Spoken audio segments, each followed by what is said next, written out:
have we here? Come on, come on. Got it.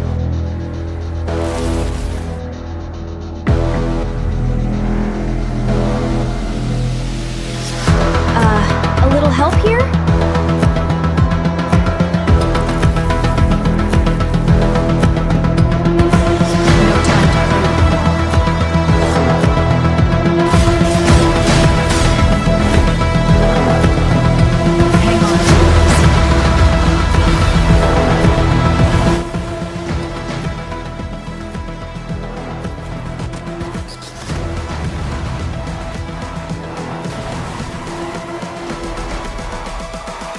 Humans, what have you learned?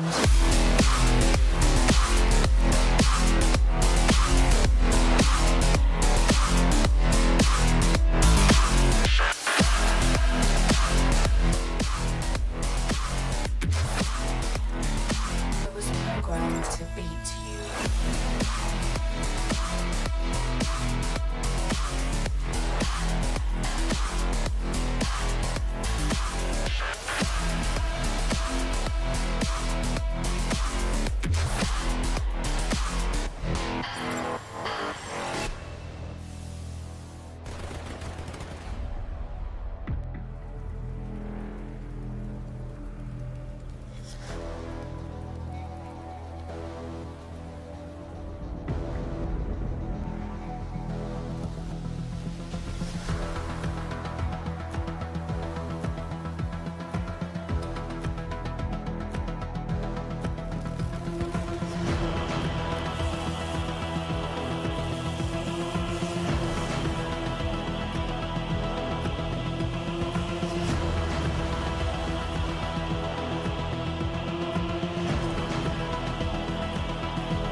The same mistakes.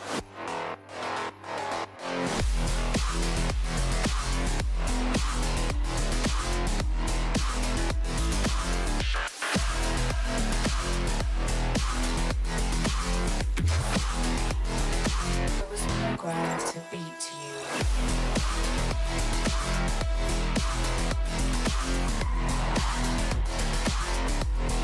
Go! Get D-Red! I'll hold them off.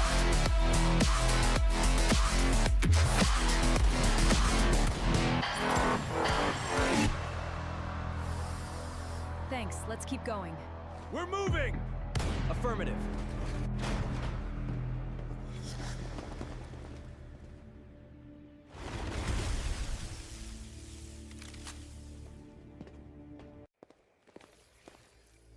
I thought you needed our help. I thought so too. I got lucky. Outback is waiting back at the Dust Rattler. I knew you'd make it. Hop in. Woo! Yeah!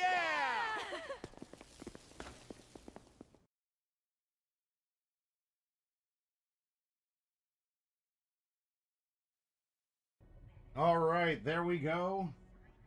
I gotta capture Coffee Cat's camera to feed into D-Res.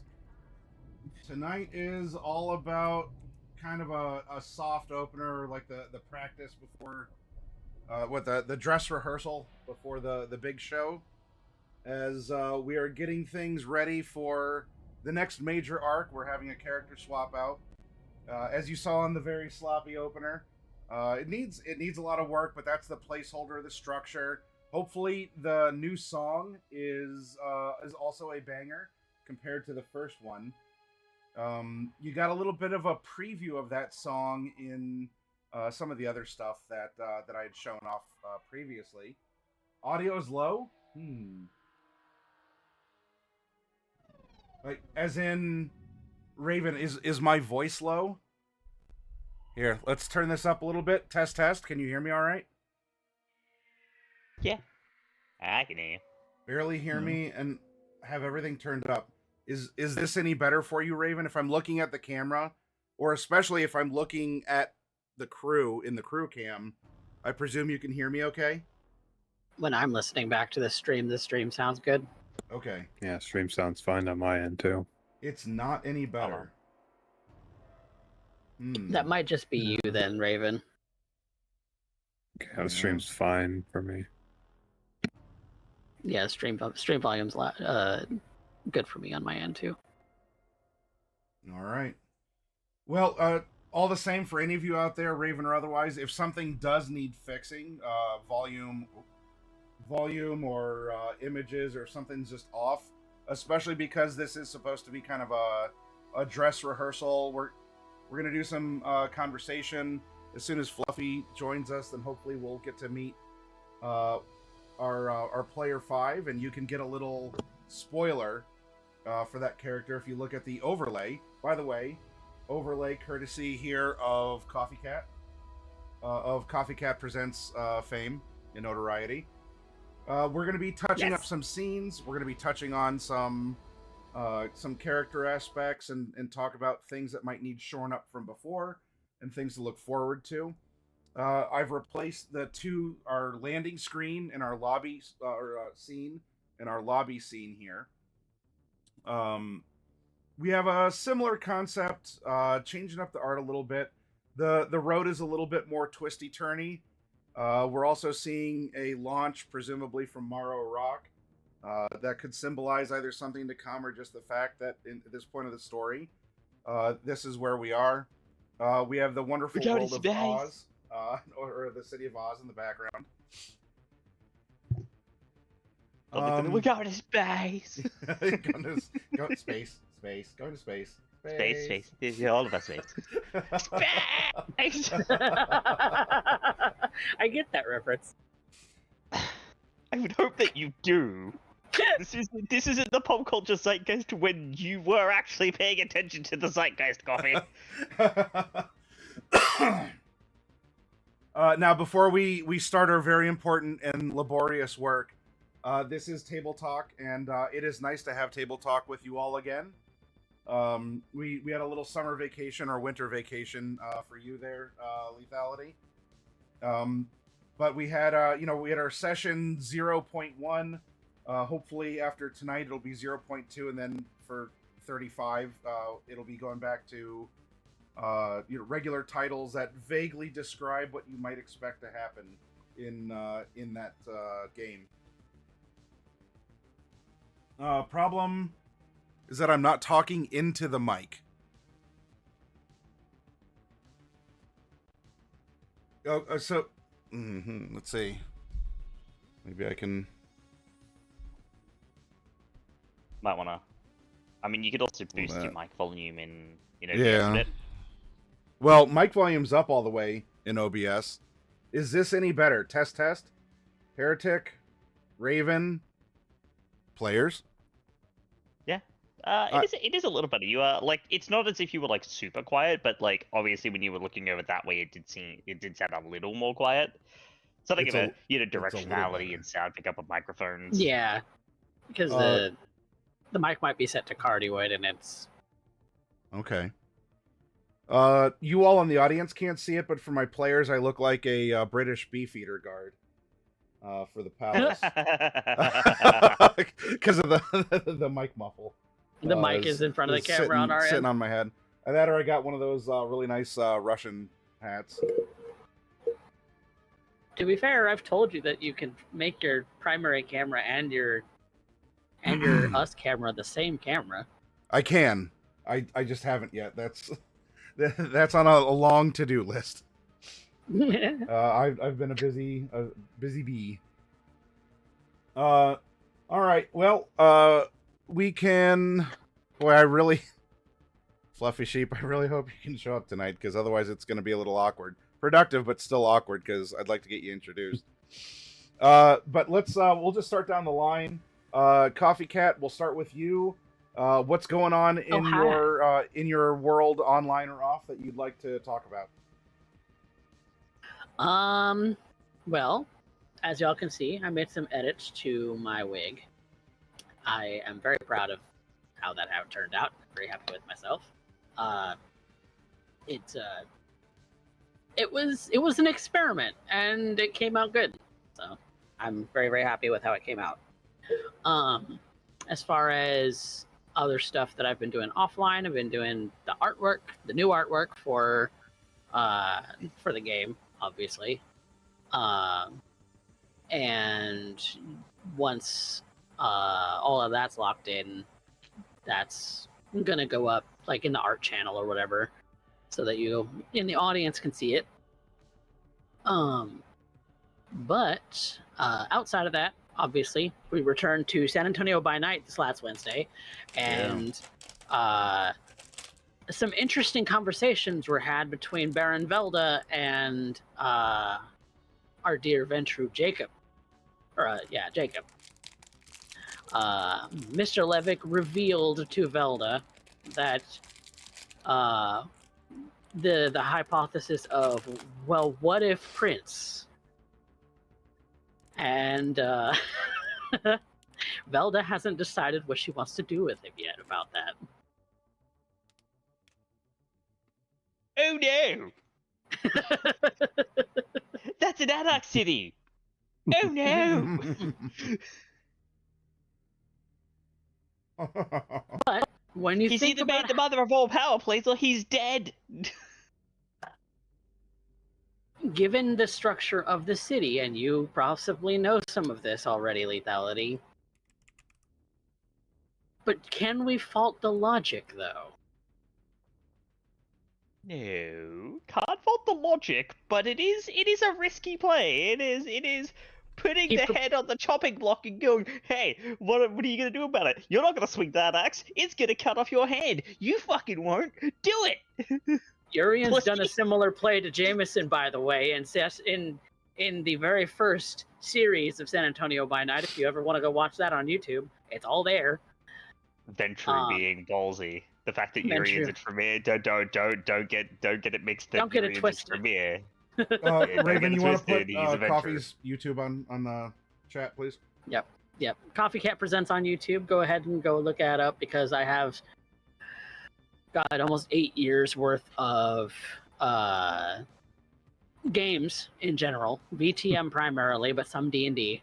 We've been role playing for so long. Yes. We're so old. We're also. Gross. God, don't remind me. I had my 40th birthday over our break too. Well, one, 8 hat years. birth. Two, you get a crit. You get a birthday crit.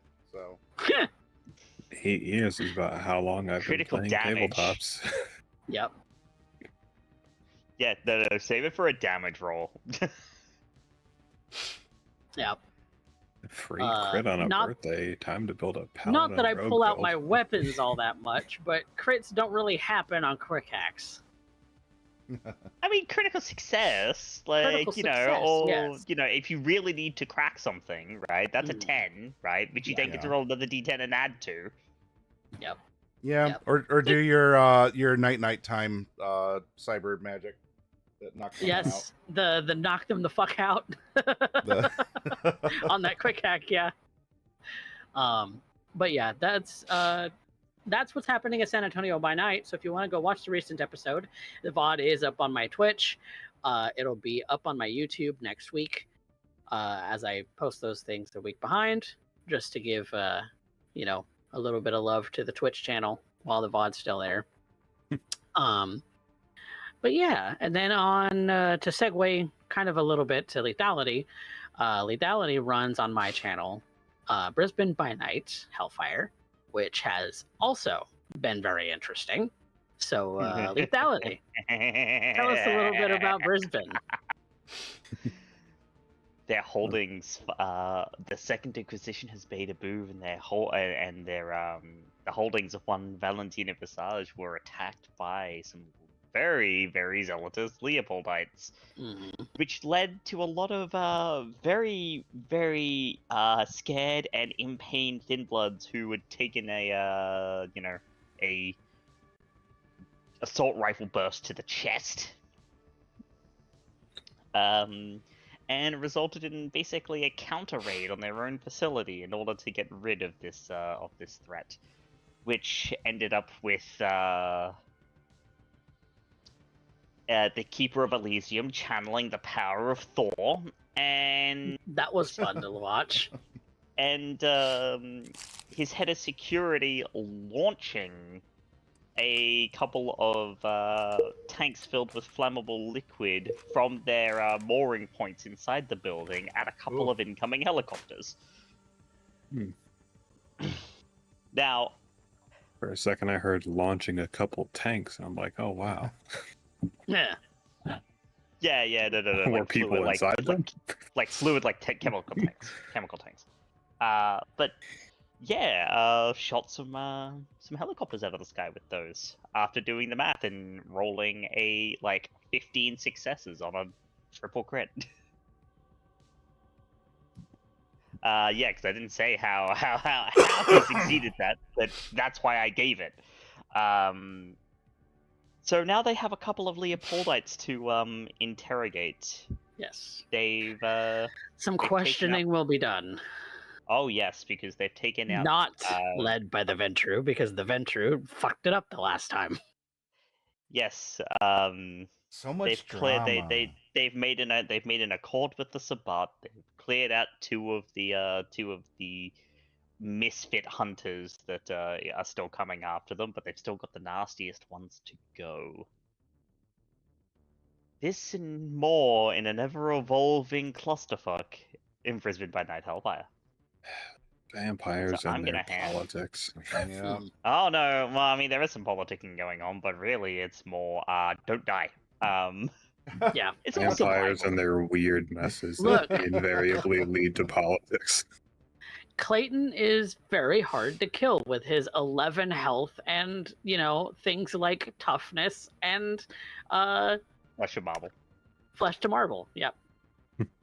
Mans Yours. ignores the first round of damage and then, Pardon me. and then reduces that damage if there's a second attack. Sounds like a vampire for sure. He's Oh, a brick wall. He's meant to be a brick wall. He is the wall. He And then- he has no fighting ability, but he will withstand whatever the fuck you throw at him.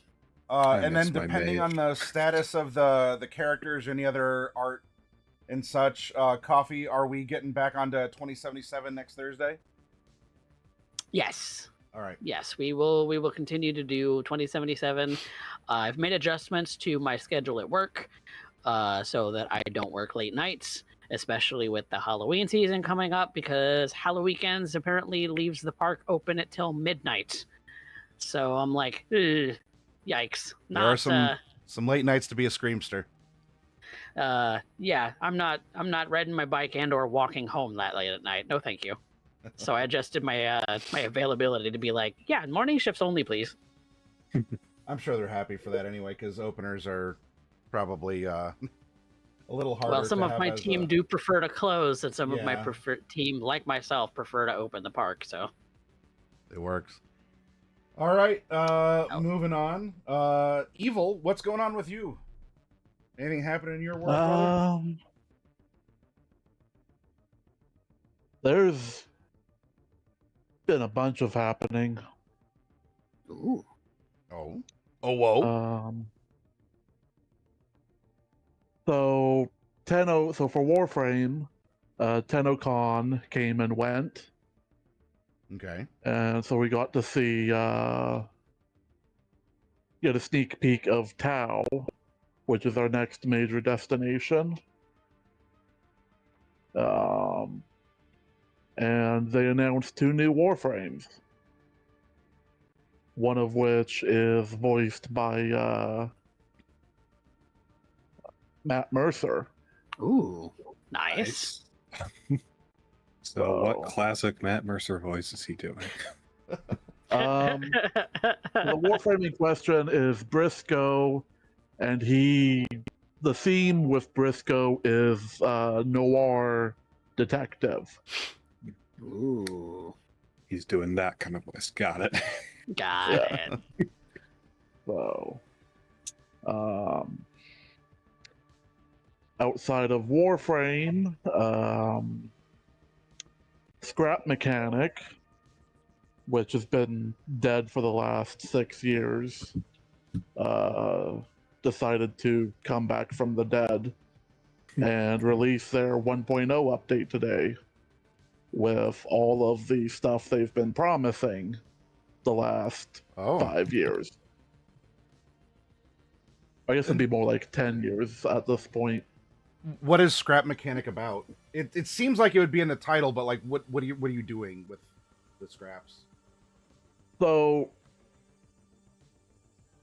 the story is you're going to a farming planet, and your ship gets shot down, and all the robots that work the farms and everything have gone haywire. And so you're using your trusty tools to put together contraptions and stuff to deal with the bots and get to the bottom of things. So, all right. Yes. Yeah. Well, it's you nice that they've fight- made good on a long-term on a long-term promise of a game. Yeah, I just looked at the Steam page. Looks pretty nice. I definitely did not accidentally misread farm bots as something else. but not to be outdone, Indie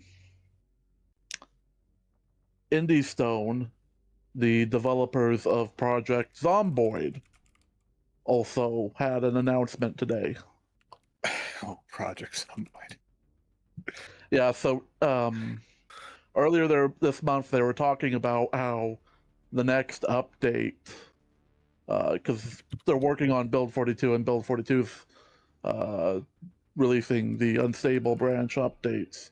Well, the next update they're releasing for Build 42 is going to be the stable release of that update. So Build 42 is basically done, or almost. Today they announced that, yeah, no, we're pretty much done the update. It'll be out next Wednesday. Nice. So, and of course in August, I think like August 12th, back in Warframe, is going to be a new update and a new Nightwave. So there's going to be a lot of stuff to do.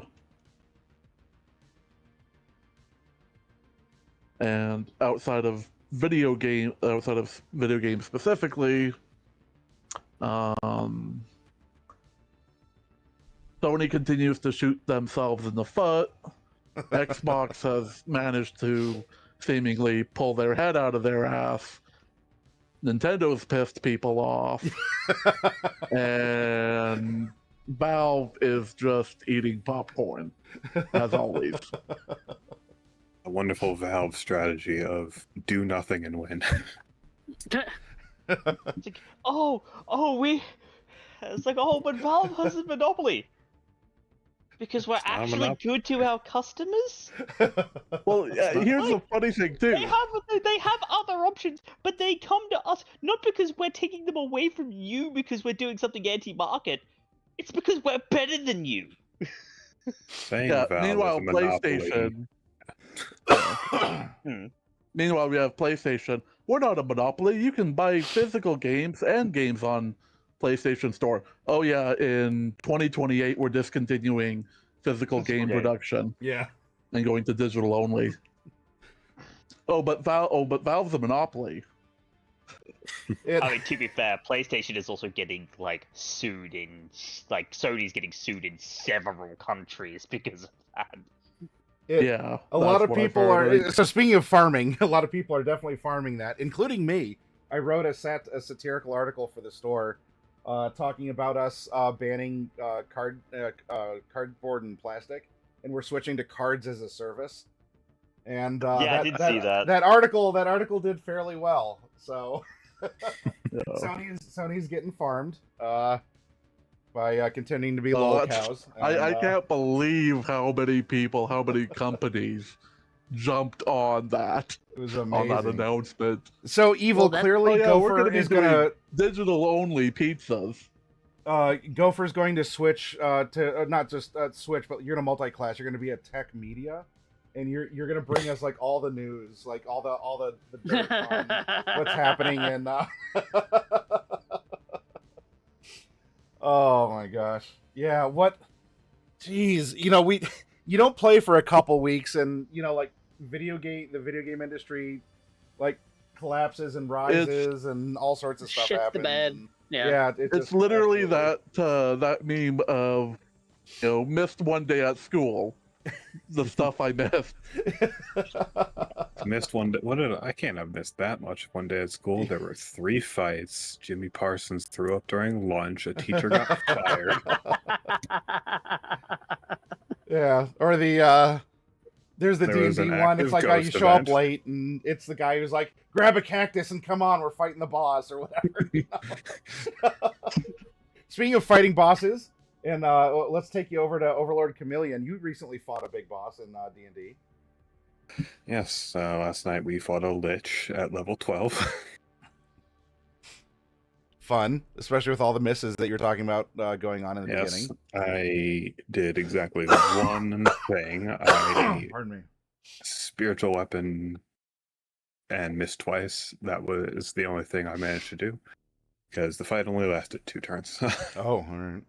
That sounds about like how our final boss fight went on Sunday, though. I couldn't hit the damn thing to save my life. Yeah. Oh gosh. And I'm Not the to- tank yes. monk. Not to be outdone by Gopher Tech Tips over here, but I can bring news of a wonderful game that will be coming out very soon. August 6th release date. It's called Iron Nest Heavy Turret Simulator, where you control a giant mobile 800mm artillery cannon. Oh. You are Oh. given coordinates. You have to find your coordinates, measure vector lines, and land your shots accurately because there is danger close. It's very fun, very satisfying game too. So is it a simulators game or? It is called Heavy. It's like it is technically a simulator game, but you are it's first person 3D environment. You have to actually like measure out your vectors on a map to make sure you know where to put your gun's elevation and rotation. Is it comfy? Very fun. I wouldn't say it's comfy. Comfy heavy artillery. Given it is generally comfy if you're just playing the free mode, but given the fact that there is counter artillery that you have to deal with, not very stress-free at some points. I Yeah. appreciate the heads up on that. Anything else you want to bring to the table? Tomorrow I will be continuing the game that I jumped into streaming without checking at all if I could run it and stream at the same time, Baldur's Gate 3. Oh, yeah. Where I'm playing a half-drow paladin, and I forgot because I've only played D&D with good person DMs what exactly playing anything drow-related would require, as everywhere I go, I am getting subtle, outright, or veiled racist comments. So, yeah. And it doesn't even stop when I'm talking to the drow, because I'm a half-drow. So, yeah, there's no winning. Can't win. Can't win. You cannot win when you're a half-drow. Oh gosh. Well, keep us informed on how that run goes, because I'm sure you'll uncover some interesting dialogue options. I'm sure I will. But it's going to be very probably next stream, depending on how far I get. I will have to turn my audio off and put myself onto my Be Right Back screen because everyone in this game is so horny. I have heard rumors as to how amorous some people are. Yeah. Oh gosh. Well, some characters do want to jump you right off the bat. Others you have to work very hard for. Yes. if you all do like comfy games, this is an interesting bit, and then I'll get into Night City here. As I was making this week's article and doing research for events and stuff, like Fractured Reality is now an event link, so I can schedule that for the store and everything. I saw that for Magic there is a secret lair drop that is a crossover of Stardew Valley and Magic the Gathering. And the art is done by Concerned Ape himself. So that was a. I did not expect to see that in my email box, but it is what it is. So talk to your friendly local game store if you want it in. I'm going to cast level 1 of the mines and create 3 bat token creatures. It has some interesting art. Yeah, you all should be able to find if you do a quick search. There's a soul ring, which is like an iridium thing, and the grandpa statue, and food token, and all sorts of fun stuff. Which is the seafood stuff that I was eating all the damn time when we were playing Stardew Valley. Lucky purple memento. So if y'all like it, look into it. Hi Bane, hi Mage. Now, as for this game, we are retiring JP, though his character, Night Mage's character, is not dead. He's just adjusting course. But what we can do is put in some placeholder text, as you all will hopefully get to meet Ray Trace tonight. Who will be played by Fluffy Sheep. Now I'm just looking at the Stardew cards. Some of these are really nice, actually. So the plowshares. Line 1 text. Line 2 text. Now, since we're going through this, we'll start with you, Overlord, playing Outback here.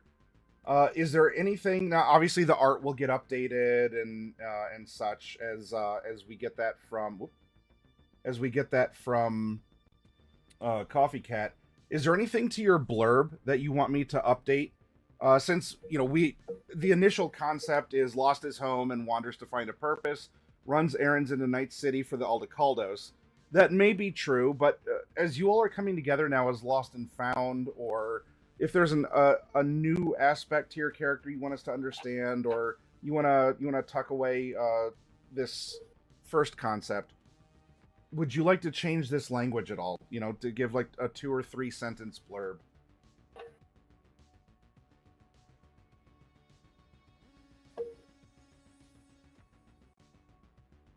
In Evil, I'll be going to you next for Gopher. Yeah, I'm gonna. I concept things better when I type them out. So let me just type this out. Sure. Yeah. Type them out, and I can copy them over. In fact, while you're doing that, we can also save a little bit of space because when we were getting the game going, I found these career little icons. So we can actually drag these out. Can we drag these out? Or is Roll20 being Roll20 and it's not letting me upload them? Well, Roll20 is constantly Roll20. What are we talking about?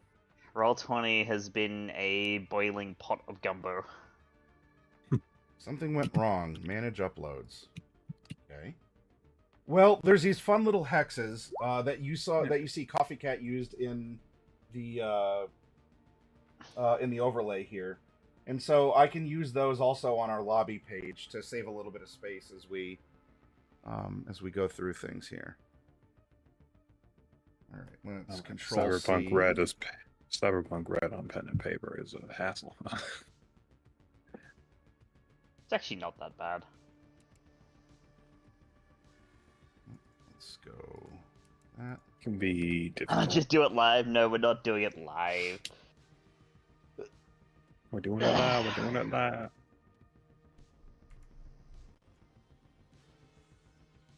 Now, that's curious. I'm double clicking in the text box. The whole text box has your name, right? Everything is moving together. I click in the text box to edit it, and I can't access the top line that has your name and role in it. What is going on? Probably can with the arrow keys. Probably can with the arrow keys. Arrow? Oh, there we go. All right. Outback is a There's nomad, but two. we're going to use a symbol for that. All right. Very good. All right.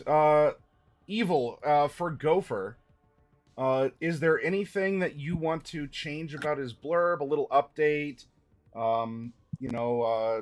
Whether it's bragging rights or if you want to, you're taking him in a different direction. Since we're using tonight's session to talk about our characters, to get some scenes updated, because I also want to talk to you all about your domiciles and other things to make sure that everything is set.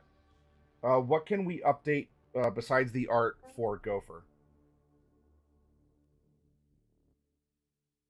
Because while you are still a former nomad and such, do you want to talk more about your role in Lost and Found, or something that you're currently pursuing, or whatever else? Pardon.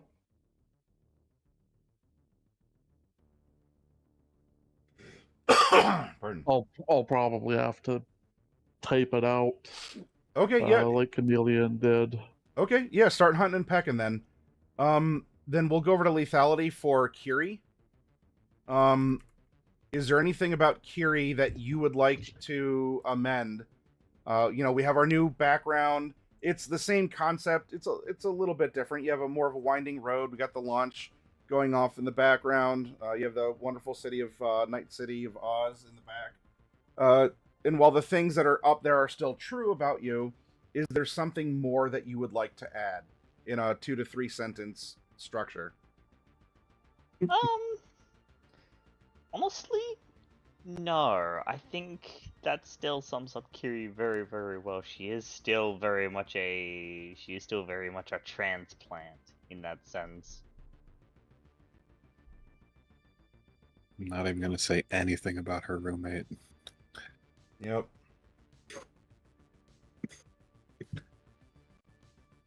No, because that would be admitting that she wants to live, and she can't have that.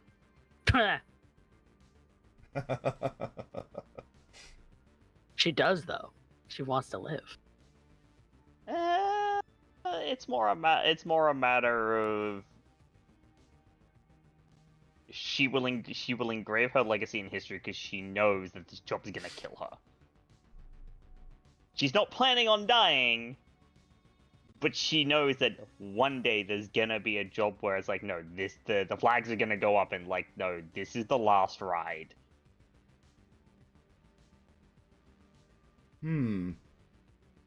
Well, could we preserve it by saying something like Arasaka, refugee, looking to start a new life in Night City through her solo work, or something along those lines?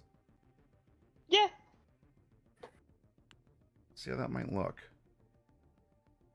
It's always like, fear not, I shall take care of this problem by sacrificing myself. And everyone else is like, I swear to God, if you pull this shit again, I'll kill you. I feel like that's just D-Res and Kiri right now. Something. Well, if it's not you, it will be them. How dare you go full David Martinez on me? Yeah, Well, then you Just just gotta be the refugee Lucy. looking to start over in Night City as a career solo. Although this also brings up the green on green's not working. What can we The do? green on green Yellow? is bad. Does a yellow work? No, the yellow's even pretty bad too. Okay. You could probably get away with black. Just black? Oh no, that's not good either. Red. Does Okay. does it allow for a stroke? It does have a border. Black is the current border. I think if you But- do black with white, maybe. If you do, yeah, because you might need to increase. Yeah, there you go. Black Might need text, to white increase the. border. Might need to Increase- increase the border, the border on the letters. I don't believe I can increase the border on the letters. That's dumb. So You just move Kiri up and to the left a little bit. we'll just sort of put her like she's wandering. It's right there. She's the real wanderer. I could always go into Canva and maybe work something out that's imported as an image. I can also do so in Photoshop. So okay. All right, Netrunner's going to get replaced with a symbol that we'll put by your hex. Anything about DRes that you'd like to update text-wise then while we're talking about it? 'Cause right now it says bubbly hacktivist that is interested in taking down evil corpse and eating noodles. You like to cement it in stone, replace bubbly with unluckiest. how dare you? But not untrue. Oh. poor I think that concept still rings true. She is a hacktivist by nature. She is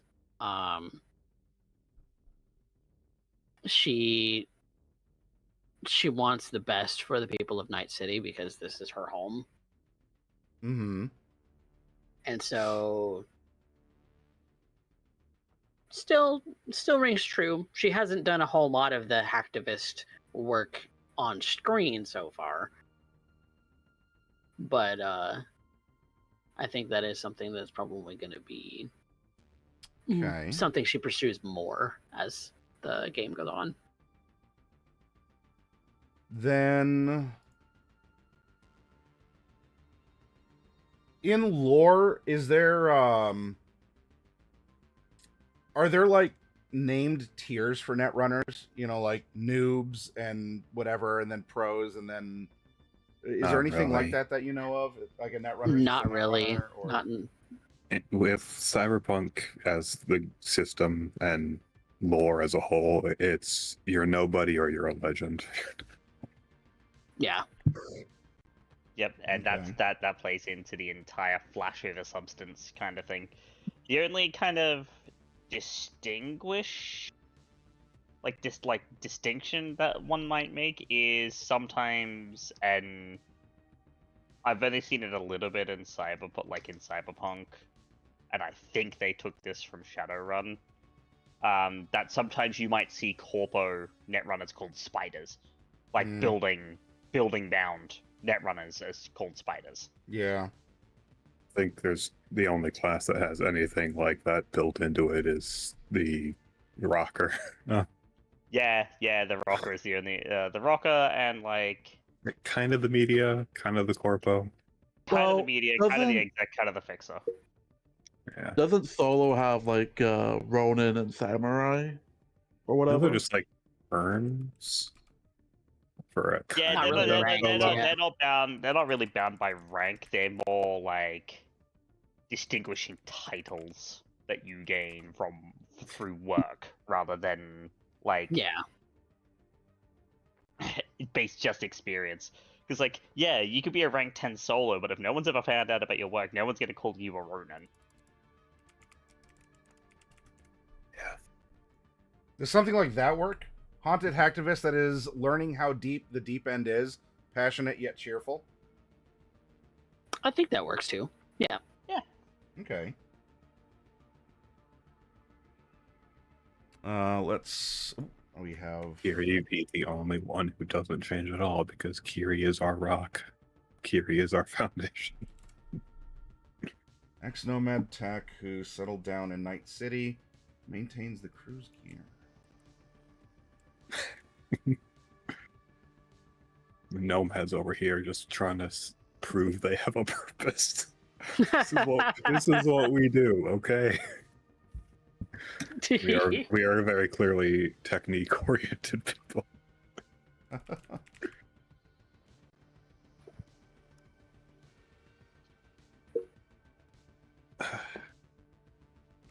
Now, conversely, Gopher, unlike our Netrunner, is extremely lucky. Look, I just think that I'm an unlucky person as a person. I think I have the highest luck score. Fluffy's character being unknown. I have the second highest your luck can be out of 7. So I do have 8 luck. there you go. You are the luckiest character. Yep. I'm the second luckiest then. Although not really. I just never do anything I fail at. Well, that's not true. But I mostly do drive rolls. How about that? Ex-nomad who settled in Night City and found fame. Maintains the crew's gear. You are somewhat famous. Yeah. Yep. Doesn't mean He's you're a been featured on playboy, TV but before. you've tossed a bomb. You've had several corps try to recruit you. And you impressed everyone at the employee fair at the at the convention center by critting a duck. So, okay, this will work, and then we'll get something from Fluffy here. All right. Well, we have our new landing page with courtesy of Tabletop Audio. This is Los Vangelis 3030 playing in the background. There's our lobby. Now, as we're going through and we're getting some things updated, the official art, as always, because while, the backgrounds and stuff, I run it through Google, through Flow. And for what we're doing here, it serves a purpose. It's a fun background. It's just a background. It's a scene that gives us things to think about. Coffee Cat, I got to nod in the other direction because it's reversed. Coffee Cat, right? I'm knocking on the door. Is our official channel artist, so we'll get the official assets up and going. But while we're going through, and we have backgrounds and such. Here's what layer? Is this all on token? Yeah, it is on token. Beep, beep, beep, beep, beep. Whoops. With you, Outback, because you're the next slide over, we're talking about where people are staying, what their current situation is. You are still with the Aldecaldos as sort of an honorary member.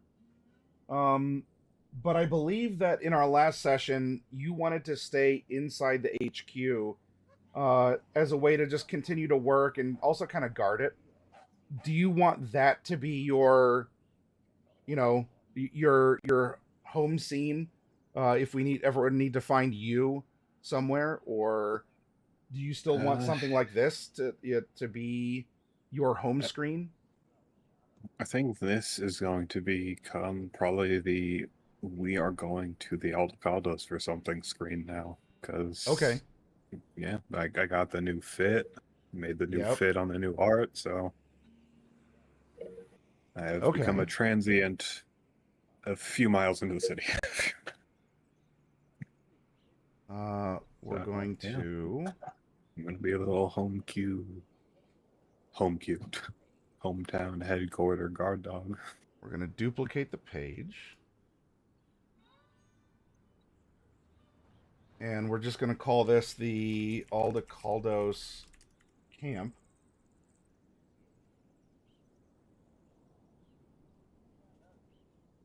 Oh, man. So let's get rid of this. Now, it's a beautiful sunlight, though. This is,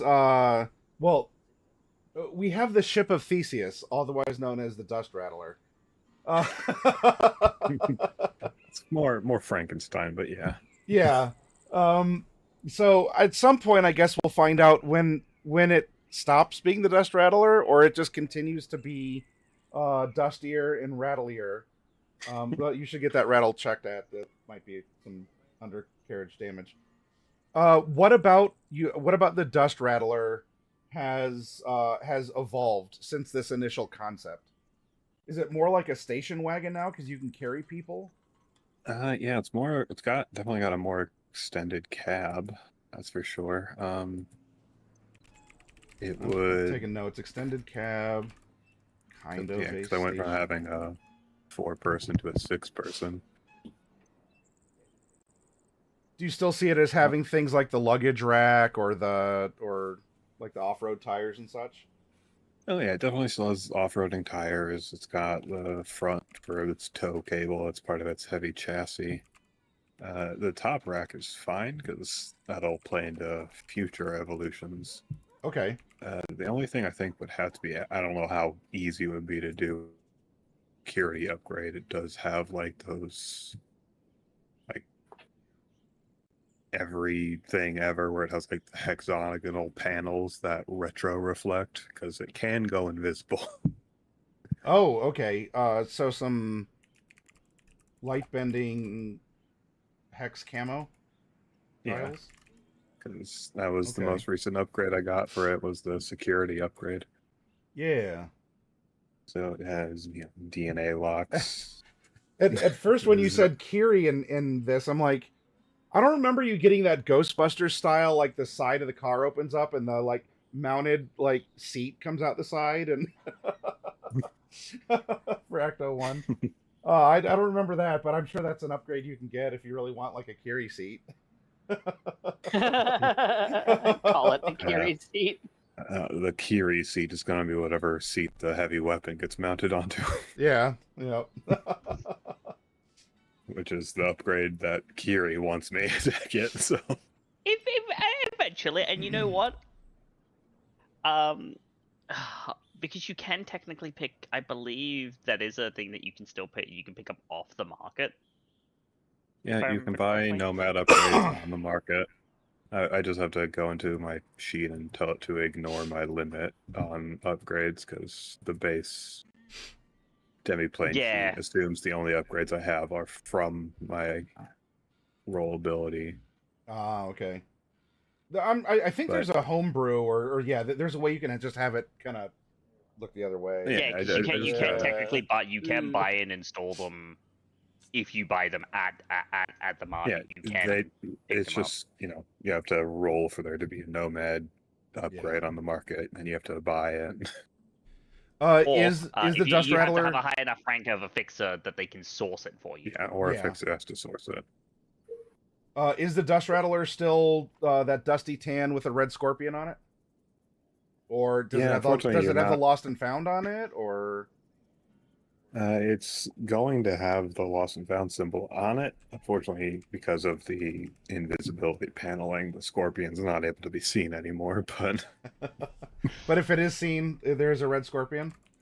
Yeah, I think the Lost and Found symbol would probably put that on the hood, all things considered.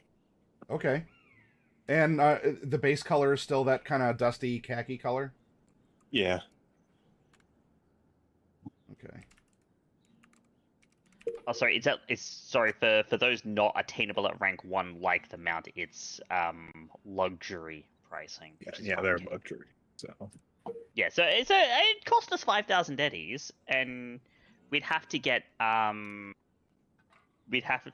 we'd have to find it at a night market or find a fixer who's high enough level to source it. Because JP isn't. Currently. I think he can source normal ones, but he can source the rank 1 upgrades, but he can't source he wouldn't be able to source a heavy weapon mount. Yeah, but I got a lot of things potentially coming in. Obviously, Gopher can do the tech thing to add another upgrade. I've got a promised upgrade from Silas. Yes, you do. So I got stuff coming in, so that's why I'm not bum rushing into more Nomad ranks. As I'm kind of coming up with concept images of Dust Rattler, Would you like me to make it appear like slightly lifted so you can see the special shocks, like the jumpers that you have?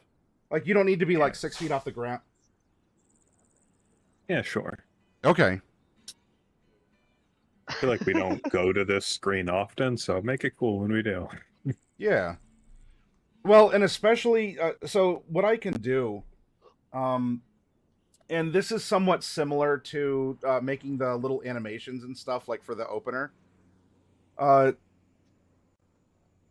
can create a kind of a character reference page, and what I can do is I can save it to Flow, and I can say this character is the Dust Rattler, and if there's a project that I want to use this, iteration, this sort of Saturday morning cartoon version of the Dust Rattler in, I can just have it reference the character sheet. So I can take time to, edit things and pinch and poke and pull and everything. And then once that's in, I can save that as the character reference for future scenes, or for fun little animations, like you jump in the dunes or anything else like that. And I can't promise consistency, because if any of you out there have ever used any AI generation tool, you got to be happy with maybe 75 to 80% of what you actually want.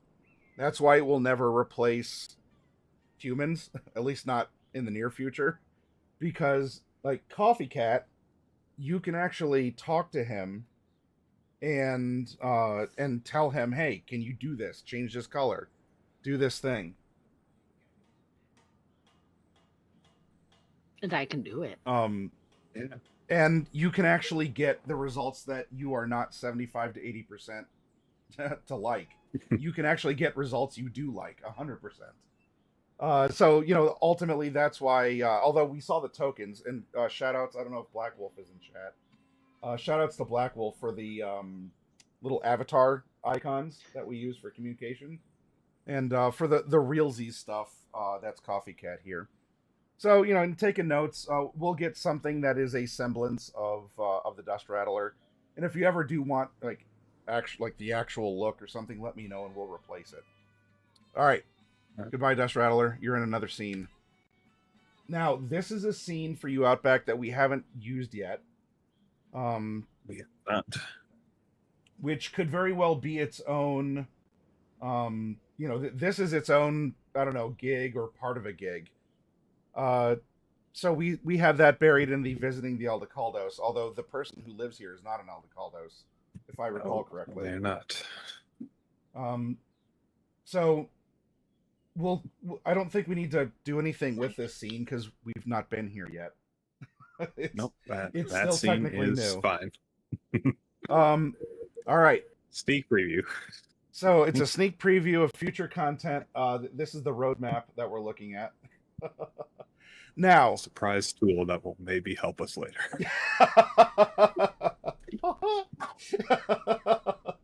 Or Gorge. So now Mr. Muscator! we have a Hey, listening! although the secret tool to help you later, especially with lethality chiming in, were those grenades. So that's Kiri looking at the camera, like holding the vest open, like we have a secret tool that we're going to use later.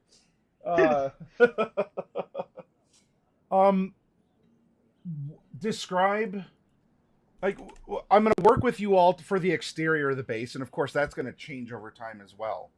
But if we go to your room, what does your room in this former Dynalar warehouse look like? Is it brutalist and concrete? Are you putting some, are you putting some posters on the wall? What are you doing here? So yeah, probably, obviously he only had a tent for a camp before, so he's actually got a room now. So most of the stuff so he doesn't have a lot. Anything he's putting on the walls is probably just like in a box under his camp bed. He doesn't like actual beds because nomad, so he would probably just have like a low slung hammock that's just slung between like tire stacks. That Oh, or okay. that or Kiri would have been like, look, here's where you can source a cheap futon. Go nuts. He would go Some for the hammock hammock. between- And then you have stuff stored under your hammock? Yeah, like it's like stuff that you would expect someone who travels a lot to have. He does have some posters that he couldn't put up in a tent before because it's not quite as bad as trying to nail something to a glass wall, but Yeah. Yeah. It's pretty bad. What kind of he would posters? have his favorite musician and his hometown hero, Johnny Silverhand. Oh, okay. Oh, he's an actual samurai fan. Yeah, he's a samurai fan. Damn, That's sorry, he's- bro, you couldn't get that jacket during the heist. Yeah. He tried, but Freak think I said knew. one thing only. I don't think I knew that about Outback. Yeah, no. Well, probably knew he's Texan, and Silverblood's a born and bred Texan, so Silverhand, not Silverblood.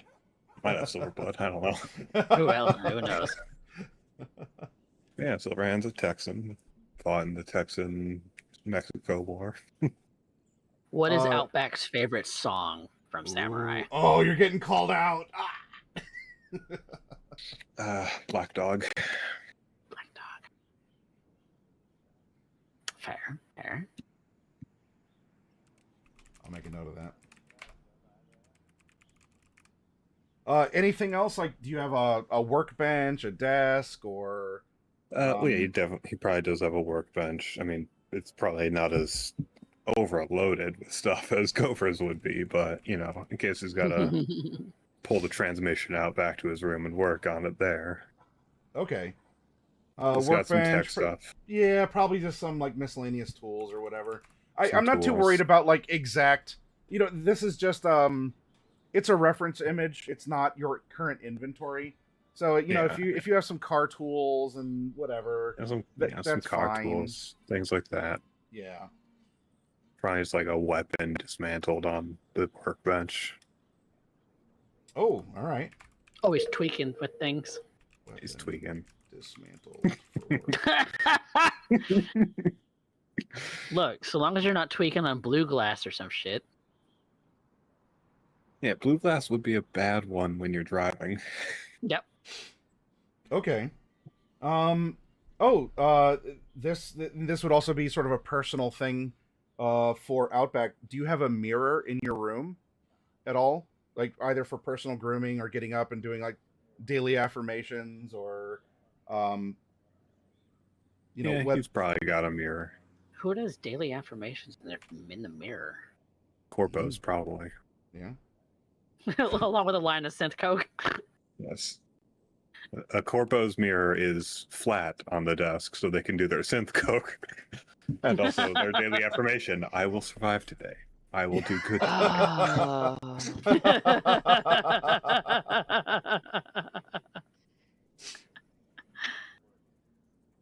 And then is there something personal that we can put in there too? Like, I guess the poster and stuff could be, but is there a particular like an item? It doesn't have to be like, oh, it's a teddy bear from when he was little or something that keeps you bound to the clan you lost or whatever. But is there something like beyond just a poster or a mirror where you might, like check your 5 o'clock shadow or something? Yeah, he does. Once we've moved in there and like there's actually a room for everyone and stuff, Dust Valley would have a different driver's side door because he would take that one off and put it in there. Oh, okay, that's a cool thing. All right, because the inside of his driver's the inside of his driver's side door has the names of all his clan members on it.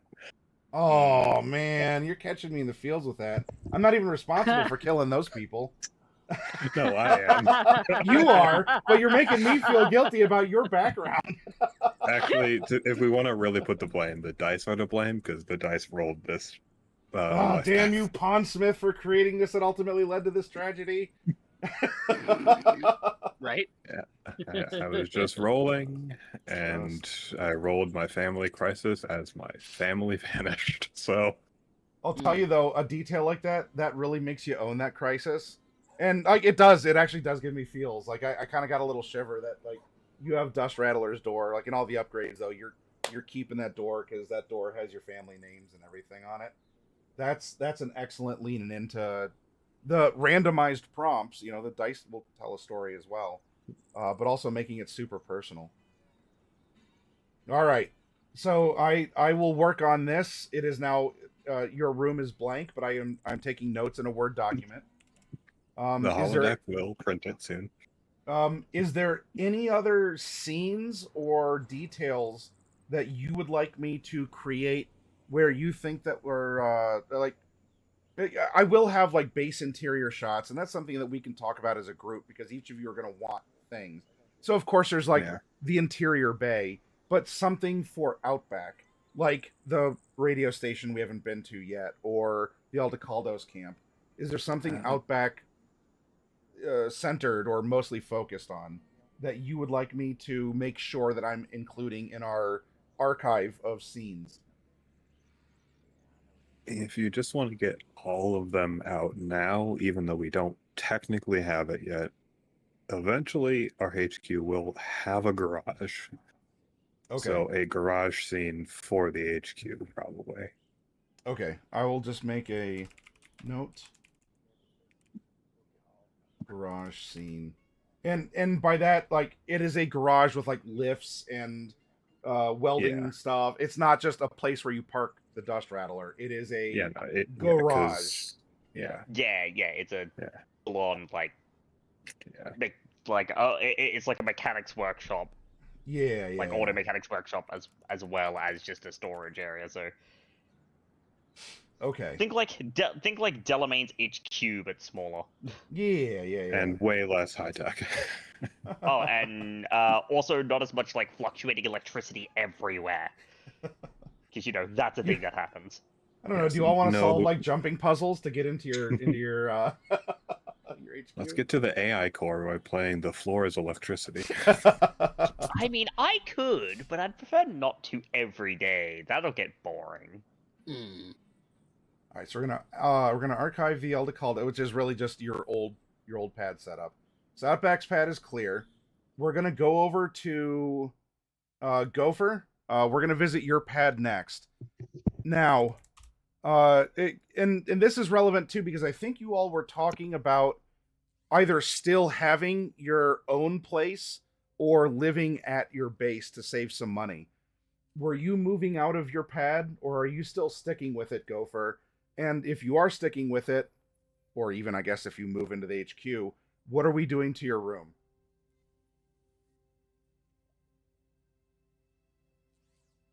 Here, excuse me, D-Rez. There's not a lot of room in here. You gotta step outside. Yes, this is a man's space. Look, I'm just thick. It's fine. Not enough room in this place for the two of us.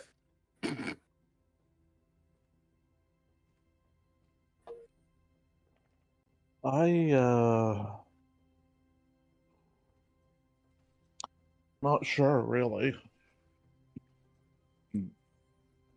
Because we are coming up to March, and so this would determine if you're paying for your shipping crate or not. Do you still want your shipping crate? Do you want to move into a cube hotel? This is the time to decide.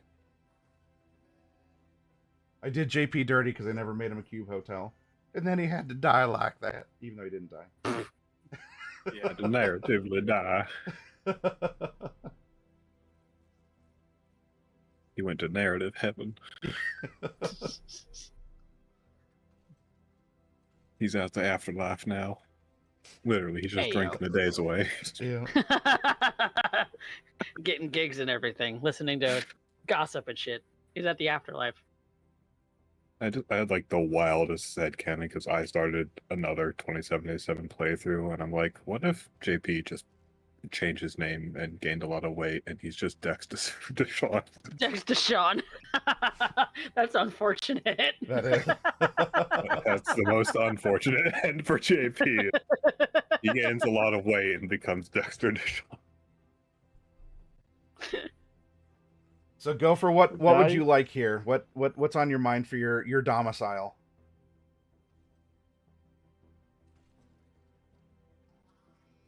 honestly can't remember what the plan was as far as who's moving into the headquarters and who's staying with their current I don't living think place. I don't think Kiri and Drez are moving into the HQ. I think they're staying in their apartment for their living space. Yeah, That sounds I mean, familiar. they might. Yeah, they you're they saying were if going to you're keep living the space, apartment, but Yeah, I believe they yeah. were both also going to have rooms at the HQ as a Have a room, basically yeah, probably. as a obviously if we can't go home for whatever reason, Then we have right, a and you place need to a place to crash. Yeah, sleep. Yeah, and it's probably going to be pretty bare bones for the room that we would have at the HQ. Like sleeping Yeah, right space, up- and that's about it. yeah, right up until Yeah. Kiri's just like, yep, it's fully Japanese themed, and like the floor's tatami, and I ordered futons, and Look, she's Uh, perfectly capable of doing that because Drez has basically monopolized all of the decor in the apartment.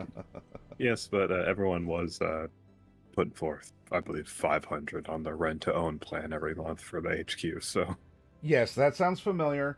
And Double and so housing does the is fact that more the expensive. HQ I think was starting out as kind of like the bachelor pad. So it was the guys staying in the garage, and then the gals were staying in yeah. the apartment. Well, well, that's the thing, right? It does come with this many rooms, like with rooms to support everyone because of the upgrades that we're buying to begin with. So, and we're paying off the rent for it anyway. So, just designing a Yeah. room for that front makes sense as a crash pad style thing. It's not. Unlike the boys, it's not the permanent primary resident. home. Yeah, it's Yeah, not the yeah. primary residence. So we're paying for the other one as well. Yeah. yeah, Is I went basically full the- in on it. Like Then- I swapped residences. So Yeah. Then if that's the case, Gopher, do you can still maintain your shipping crate or move to a cube hotel if you want. Speaking of, did I Your update own- the sheet with that? I mean, I'd say private, but even this isn't private per se. I mean, the room itself do would you be still want to private, do but, that? like- Do you still want to move out of your hab stack and then just live in, like, you get a room in the Dynalar warehouse?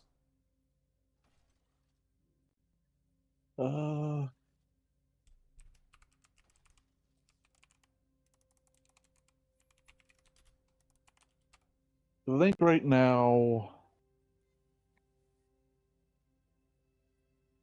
because my housing costs is 1,000 a month, and then putting in my share every month for the headquarters is another 500, right? Yeah. That would bring my total costs up to 16. Yep.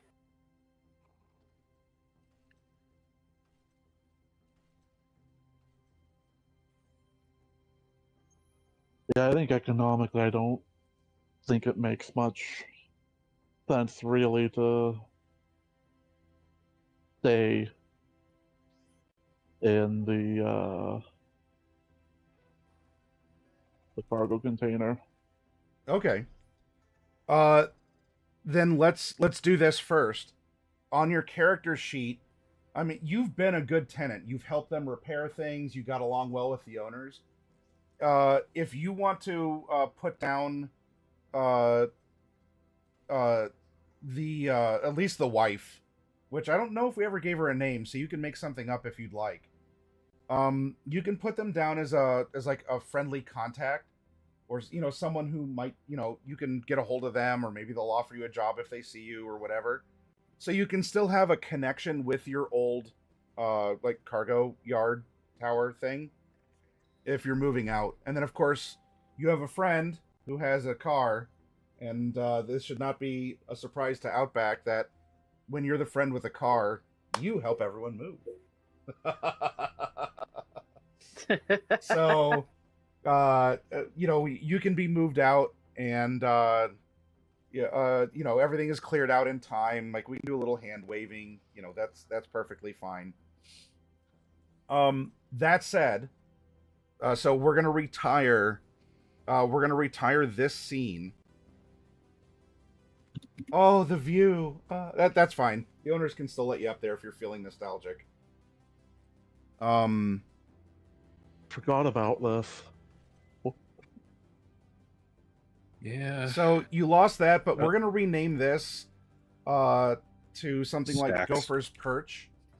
Stacks roof. Yeah. And then we're going to duplicate. You know, if your cargo container wasn't in the middle of a stack with a bunch of them, I could literally move your Archive. home.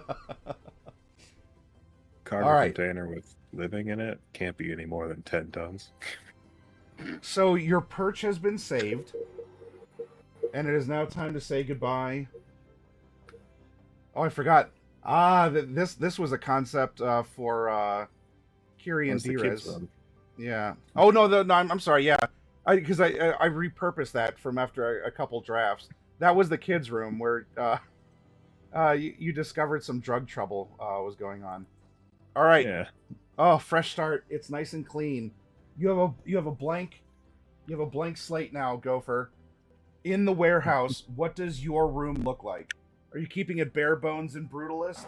Are you decorating it with things, and if so, what?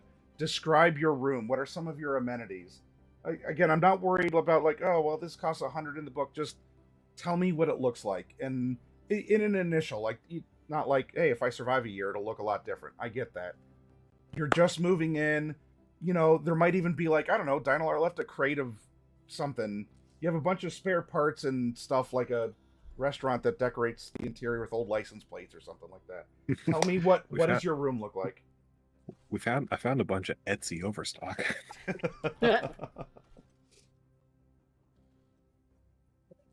Currently, my thoughts are,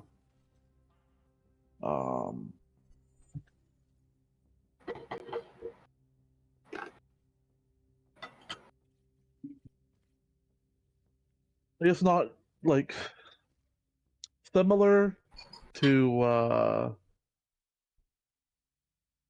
his room in the stack, but probably a bit cleaner now that he has more room to store stuff elsewhere, kind of thing. Okay. So you'd have like probably like a tool bench and maybe like a rack, like a wire rack with a bunch of bins on it or something. Or how do you see the organization? Did you break the fundamental laws of reality and take that window with you as well? The Sims, the window off. So like tool bench and workbench? Or something else? I imagine probably have the bed, the computer, and probably a small workbench. Okay. Do you have anything else for furniture? I mean, besides like the chair for the computer and desk and the bed, do you have like a big beanbag chair that you would flop down in, or if you have someone visit, like we have Drez here, like, oh yes, take a seat, and the seat is just you get a big squishy beanbag chair to fall into. You know what? I like that idea. Excellent. Beanbag. Giant lava lamp, maybe. What are the colors of your beanbag chair?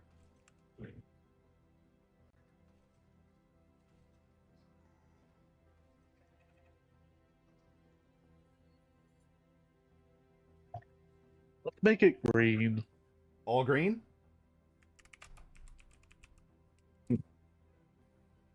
It is actually a bean-looking beanbag chair. It's green so people with cyber eyes can green screen whatever pattern they want onto it. You float on a cloud, you're riding on a lion or something. I mean, to be fair, anyone with a new report has very basic cyber eyes. Given the fact that they do have things like Chiron, like the like new reports come with Chiron, which is the heads-up display. Yeah. Are those By cyber default, eyes, they or is come that with just like virtuality by imprinted default. onto your brain? Well, it's in your vision, right? So the heads, like the actual HUD, like for example in 2077, right? The HUD that you use, it flows through your optics, right? Because V has Kiroshi's, but the actual heads-up display is a software thing called Chiron that just imprints it onto your eyes. So if you don't have cyber eyes, they basically give you little ocular implants that, like, think of it like contact lenses. Yeah. Or like what they do for cataracts, right? Where they put lenses in. So that you can see all the data and all of that. They put little screens on your eyes, basically, but the eye is natural otherwise.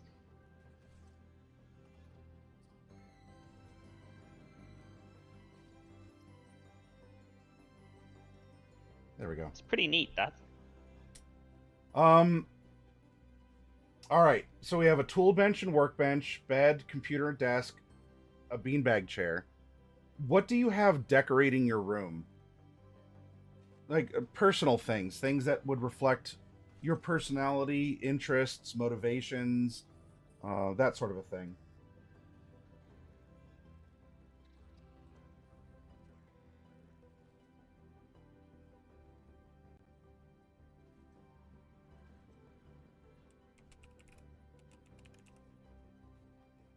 I don't know.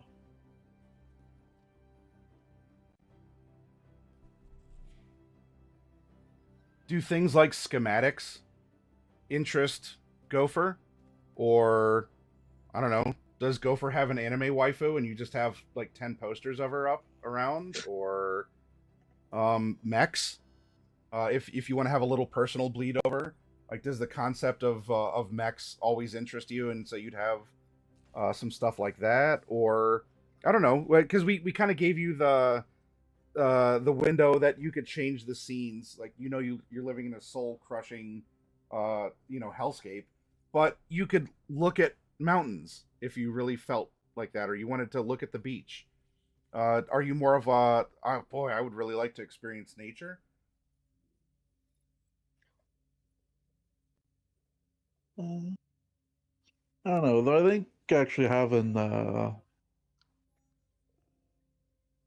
some vehicle schematics and some weapon schematics Ooh, okay. kind of hung up. Like his dream weapon or dream car. Ooh, that's a good one.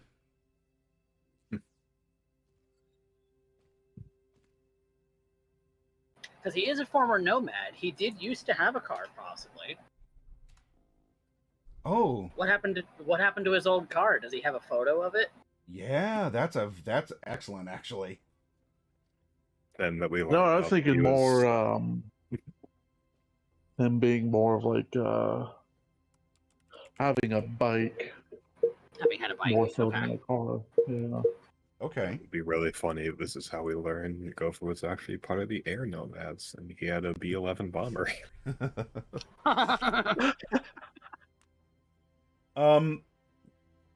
Then so Coffee actually made a good prompt, and that would play off of what Outback is doing. Do you have something that is some sort of memento mori, token of affection, or something that helps you remember or reconnect with your lost nomad family?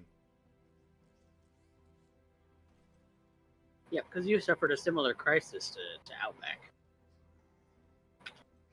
It could be mechanical, or maybe you have a teddy bear that is not even yours, or it could be yours. Or something. But what might you have? And in role play, if you don't have it displayed because it's personal to you, that's fine. But just as a a reminder, a reference, we could like throw it on the desk as just a, hey, here's a fun little thing about Gopher. Maybe it acts as a bit of a touchstone for you as the role player to remember that and invoke it. So whether it's on display or not, this is a good chance to explore that. How are you remembering your nomad family? What can we put in your room for that?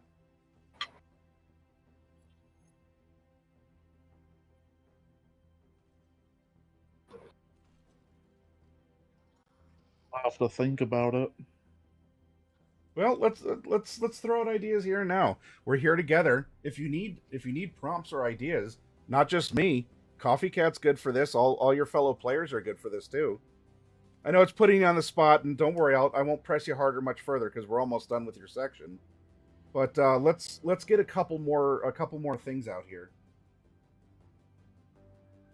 Do you want us to throw you ideas and you sort of pick and choose through them, like you rummage through them, or are there prompts that we can give you that would help direct you to thinking about this?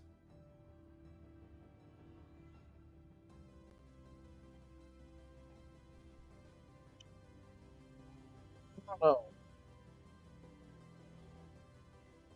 I have a prompt for you. Ooh. Who were your parents?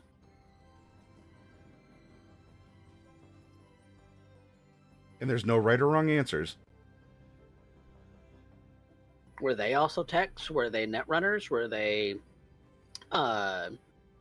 drivers like Outback? Were they mechanics?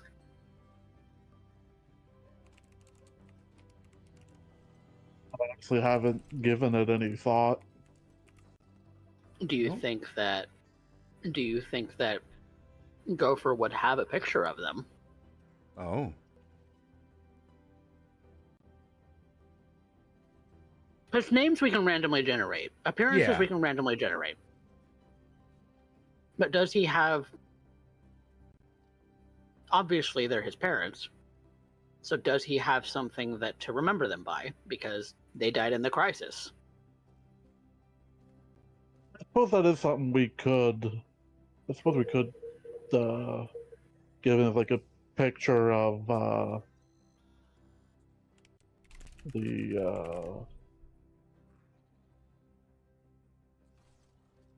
I guess a picture of his parents, or maybe even the larger brother. tribe altogether. Okay.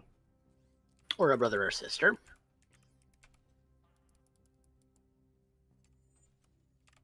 Oh yeah, did you have siblings? Did you roll for a lover on your life path? Hmm.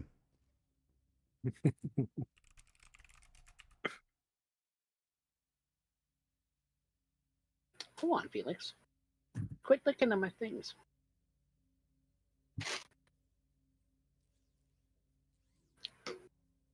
Whatever sounds cool and dramatic is exactly what it needs to be. If it helps as well, Evil, I was put on the spot during our Sunday session 0 for our superhero game of Prowlers and Paragons. I was having a back and forth, and the person who was prompting me was Velocity. And I revealed that my character had 2 brothers and a sister. And Velocity put it out there. So what did you do when you learned that one of your brothers had superpowers? And I, as a player, I'm like, well, I didn't account for that, but apparently that's the case now, which is fine. I'll roll with it. And then it made me reflect on my character, who's sort of a grumpy old man, like Eustace from Courage the Cowardly Dog. And so in character, I'm like, well, fucking good for him. Whatever he's doing with his life. You know, not all of us can get he has superpowers. Not all of us can get superpowers like him. I'm just trying to live a normal. So it was, it threw a wrench, but lean into something like what sounds cool or what sounds gopherish in that regard.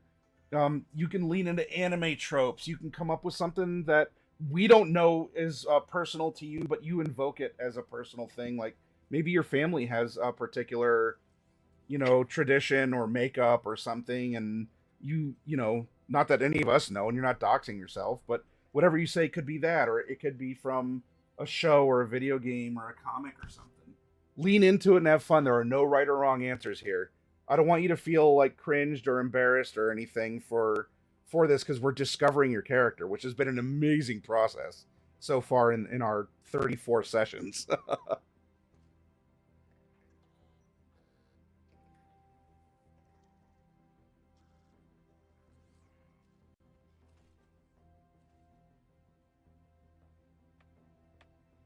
As far as siblings, Mm-hmm.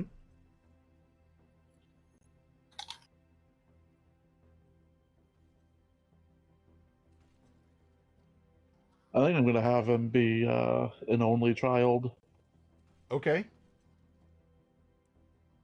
with no siblings. got it. So if he was close with his parents, does he still have a photo of them? Is it kind of beaten up and folded, like a print, or is it a hologram? Is it just on a data shard? Like a very precious data shard?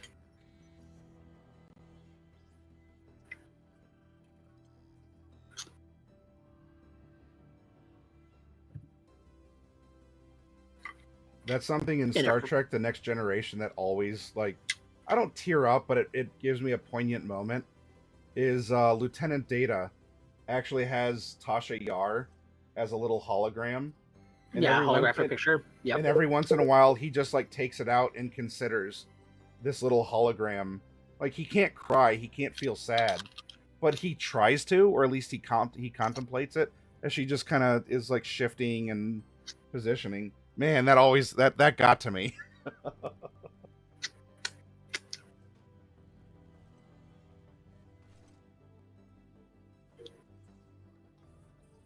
Maybe it's I think stuffed in a bike manual, stuffed under his pillow. I was thinking about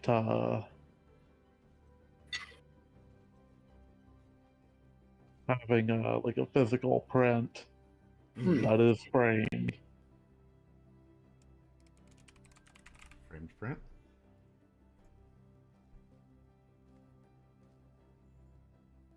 Especially if his mom or dad were his inspiration for getting into mechanics.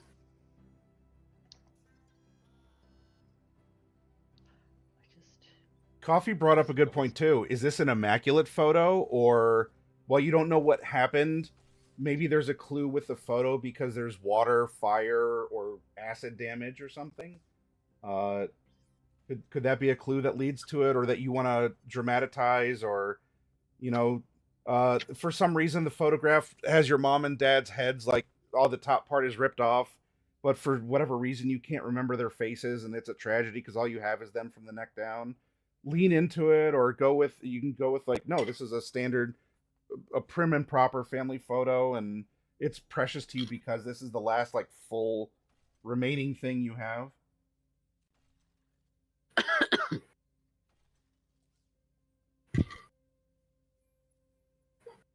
They just keep it as kind of like a full photo. Full photo? kind of Okay. thing. Yeah. In pristine condition, pretty much.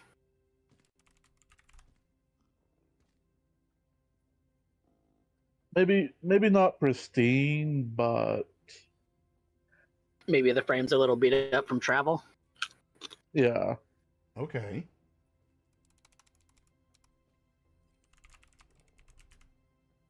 The frame's been through the ringer, but this photo's immaculate. Oh, here's this too. You were hypothesizing in our last our session 0.1 that your nomad tribe was from somewhere in the Pacific Northwest, like just across the Canadian border. Maybe this frame is actually like, it is wooden and is of a, like, what would be a tree that grows in that area? Redwoods. Like a redwood or spruce, or there's a particular pine.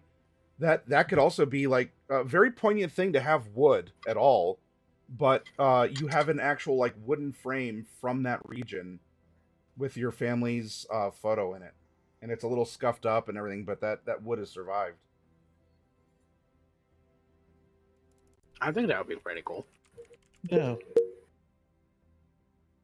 And all of this goes back into telling your story.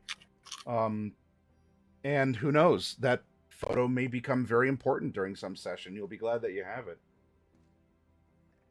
So we have in your Dynalar warehouse room a tool and workbench, bed, computer and desk, and a chair for it, of course. You have an optional green, all green beanbag chair that right now apparently Drez is flopped into. Vehicle and weapon schematic posters. You rode a bicycle in your nomad family, so maybe you know, maybe there's I don't know, a bicycle tire or something up on your wall. Does that sound good? Or kind of a honk honk horn or something like that? Bicycle. I thought I motorbike. thought motorcycle. but- Yeah. Oh, I thought I heard bicycle. I'm like, you know what? Sure, that works for a nomad. Do you mean Bicycle motorbike nomad. though? Yeah, bicycle nomad. Do you mean motorcycle? No, or- but I think, yeah, I did mean motorcycle. Got it. Let me Well, we replace have, these 2 letters with a couple more.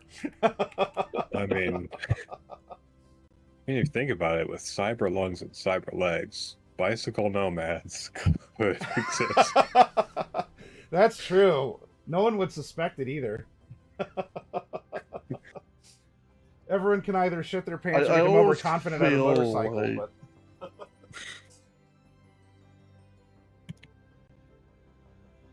Feel like it'd be like the nomad equivalent of like the bozos or something. oh, so your family was would be like an equivalent there, like as an outsider. sort of No, like a... just the idea of bicycle nomads. Oh right. Oh man, I sure hope there are no nomads around here. We're stuck in all this hilly and dirt-covered terrain. Wait, what is that noise? It's the dirt bikes. Oh my gosh, I love it. Man, I like discovering more about Gopher. We got to do this more often. We have a family picture of your parents. You were the only child, and it's in a sort of a worn wooden frame, but it's a complete picture, right?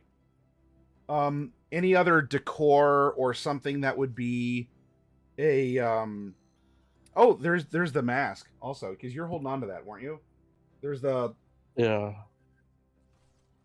oh, Yeah, because that's still, I think, on the to fix list. to-do list. Yeah. All right. And I guess actually on that note too, the Cinder drone. Oh my! How did we forget about that? That's true.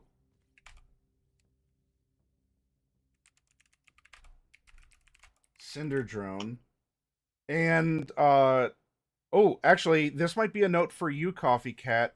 Gopher, do you carry? Are you storing the gun in the drone so that it's ready to shoot on its own, or are you usually found? Remember, the art that Coffee's making isn't 100% of the time, and you're locked into it. But in your character art, do you have a golden gun on your hip or in a holster or something, or you know, do you usually keep it inside of the drone?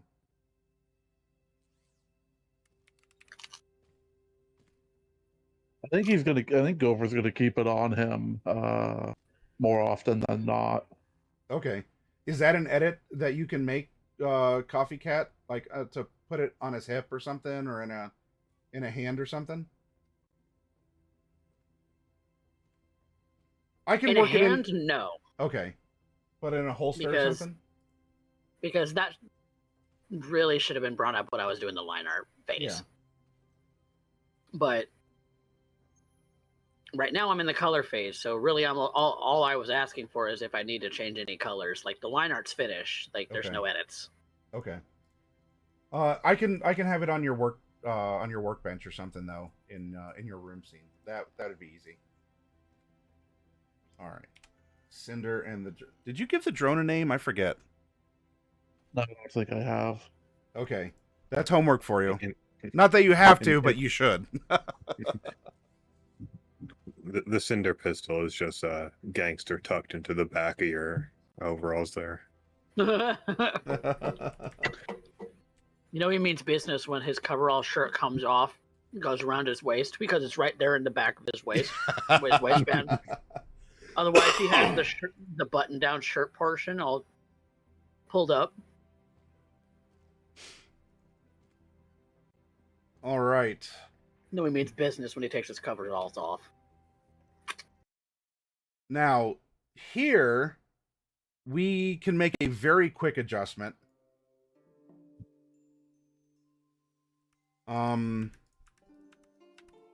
This can simply be renamed to the Golden Dragon Tea House. Mm-hmm.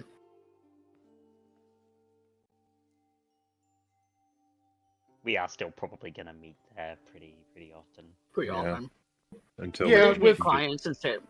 until Clients and the fixers there. until the upgrade for the meeting spot in the HQ. Yeah, Yeah. until we get the lounge upgrade, which is probably going to be, A while. yeah. There's a lot that we want to pick up beforehand. Yeah. Gotta go for So- function before form. This one was easy. We're going to archive the Golden Dragon Tea House. Let's go here. But we're still going to meet clients and fixers there. Well, yeah, I'm just archiving it as sort of like we're processing through what I have. Oh, I thought you meant archive as in actually put it in the archive on Roll20. Well, yeah, it's an archive scene. I that way we only have a couple things that I'm focused on, and I'm not getting distracted between slides. Yeah, because then you can unarchive it afterwards. Yeah, That yeah, makes yeah. sense. Yeah. Proceed. I Okay. also discovered recently that you can do folders, though. So Okay, well, hey, then that's something that I can look into as well. Because I did one accidentally, because I think I drug a scene into another scene, and it comboed them. Like, I just want to lay them out. All right. So now I'm going to do actually two things before we worry about any rearranging of your mega building apartment. I am going to nope, wrong thing. I gotta click on the 3. We're going to duplicate as a backup here, and more importantly, actually, before we worry about that, we can get rid of this because the noodle bar we could probably keep with your apartment in the mega building because this is another scene in the same place. Yeah. But this is a scene that we can name. I think I have a little It's a Tokyo. it's like already. a city street sort of thing. Yeah, we'll put Like generic city street. we'll say small market. Yeah, it's gonna be like, don't call it Jing Jing Street. That's bad. No. We All all right. know what goes on at Jing Jing Street. We don't wanna talk about that on Twitch. I mean, a Small- lot goes on in Jig Street, including a fixer. And a pachinko parlor. Yeah, you Wakako. can get your chips lost to pachinko, or you can do other things. So I the mean, to be small fair, market. to be fair, Wakako is still around, technically, in... Yeah, she's Right. younger too. Yeah. Yeah, she's only on her 3rd husband. That's very true. I'm about to make me myself her 4 husband. All right, now I can touch up because since I originally made this, you as characters have developed, and even the ability to have certain spatial awareness or be able to present things a little bit neater with the tool set that I use to gen up this the backgrounds has improved. So looking at your mega building in particular, what do you want in your mega building room? Because right now you have the bathroom, you have like the queen size, and you have the 2 desks and such. Like, do you want to keep all this? Do you want things to be conceptually rearranged? What do you two want in your mega building apartment scene?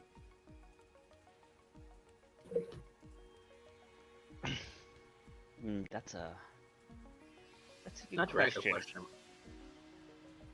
Yeah, is there anything that we'd want to change here, or does this make sense for right now? Because I imagine, like, if we do have like a crash pad at the thing, I imagine, yeah, that's where Kiri went nuts on decoration. Because I imagine she probably does indeed have like a lot of like decorative stuff that she just never pulled. Like, she's minimalist, but I imagine she had a lot of decorative stuff that like she kept in deep storage that she just never got the chance to pull out, because obviously there would have been a lot of stuff that she would have had to have brought with her so as to not arouse suspicion. Yeah, right now you have a little paper lantern and I don't know, like a little like lucky bamboo or something here. Like that's your corner. That that's your Has influence D-Res- here. Has D-Res pulled down all the posters and put up a conspiracy board? Ooh, Well, a 'cause conspiracy here- board. Curie moved into D-Rez's apartment because Yeah. this is D-Rez's apartment. So Yeah. That's why Kiri's like, yeah, I have a couple of little things, but like all of her bigger stuff that'll probably go in the crash pad. So it'll be like, yeah, the crash pad for them is Kiri themed, the apartment's D-Res themed. Okay. But yeah, is there anything you'd No. want to change about that scene? Because I think that scene's good. Honestly, I don't think that there really needs to be any change to it. I don't think so either because it's got a little bit of everything that they have. Okay. I'm not super familiar with a lot of bands in the Cyberpunk lore, so Oh well, I I don't mean, know. you know, there's like a lot of those that we created, like Sacred Geometry. Yeah, Yeah. sacred geometry. There's There's the Oko. what was that Noko. punk band with the super crazy guy that we went to actually see? Oh, the freak show. Freak Yeah, show. there's the freak There's show. There's Because I imagine Noko. they probably record Mm. music too, right? I imagine it's not like published to a record label. I imagine it's like underground distribution of records. No, we Like, can give you like a LPs. signed freak show poster or something because you went to the concert. So Yeah. we can refresh Yeah. things with that. there's that. Yeah, there's that. I can just imagine D wanting to like get a couple of cork boards and like building one where it's like, yeah, lots of photos we have together and stuff, being like gay as Oh, hell. yeah. Because I imagine D doing that. Yeah, like walking through the cherry blossom stuff. All Yeah. So a bunch of photos of Kiri. corkboard, Photos of Kiri in parentheses. Totally not a stalker. Okay. Freak show. FREQ. Some of it is selfies of the two of them. Selfies. Yeah. Okay. D-Rez doesn't necessarily consider herself very attractive, but she definitely does about her girlfriend. Are we keeping the old beat up couch? Or is that going to make more room for something? No, the couch stays there. Okay. They have done many an unspeakable thing on that old beat up couch. It's not going anywhere. I mean, Alright, each of your workstations or desk at the bathroom. Kind of the like combined mini fridge, micro fridge combo thing going on here. Okay. you have a Noko logo. Noko logo. Yeah, it was the duo two-piece rocker boys cell that I created. Yeah. We'll work that They're into our- they're anti-corpo art propagandists, so I feel like D-Rez would That's like probably something up D-Rez's alley, yeah. them. Yeah. You know, that's it. I found the message. I can ping it. Alright. There we go. In your bat cave, do you have any souvenirs from your jobs hanging up on the wall in particular here? Do you have an oversized penny or any of your various suits or something? Do you have your dad's old broken deck? Yep, the broken cyber deck. Oh yeah, that'd be the garment bag would probably be hanging on the door, and it would probably have at garment least bag, yeah. one of their garments in it, whether it be Dee's dress or suit or bodyweight suit, or Kiri's suit. We can put an attaché case over by your computer. Oh yeah, Kiri's attached case. The attached case opens to reveal death. What kind? Bullet related. All kinds, yep. Or sometimes it's full of Yeah. bass if you need health restore items. Yeah, very true. Or chicken eggs. Yeah, chicken eggs. Highly Green illegal. herbs. Third plural. Okay, other little personal details for either of you that while the decor is mostly going to D-Rez on this, Kiri, I mean, you apparently have a paper lamp and a little like lucky bamboo. Is there something else that you would want up by your station, or are you just fine with all these like anime and band posters? What? No, I think that's fine for right now. Because yeah, Is Nirez an anime fan? I don't Maybe know. not. I don't know. Yes, she's a weeb. She has an Asia pop aesthetic. Yeah, But you have that a could- you. That could be because she's modeling after her favorite pop idol, though. Yeah, Mm. but that also normally goes hand in hand with being a weeb, because culture consumption. Yeah, Uh, only slightly. so you have your idol dad's old culture. cyber deck. Do you have any? Is there anything from your Indian heritage that you would like to be displayed or sort of subtly sitting out? If it's not a poster or like, I mean, the rug was randomly generated. Mandala. Is there like a rug or something that your parents left you, or? Probably not. In fact, most of her Indian heritage is lost on her because she came to Night City at Yeah. 2 years old. Yeah, when she was super young. And her parents were corpos in India before coming to Night City. And, with corporate restructuring as it goes, them running away, they took as little with them as possible. Yeah. Okay. So they didn't have necessarily a big culture base to really fall back on. And so they really just kind of adopted the culture of Night City when they came.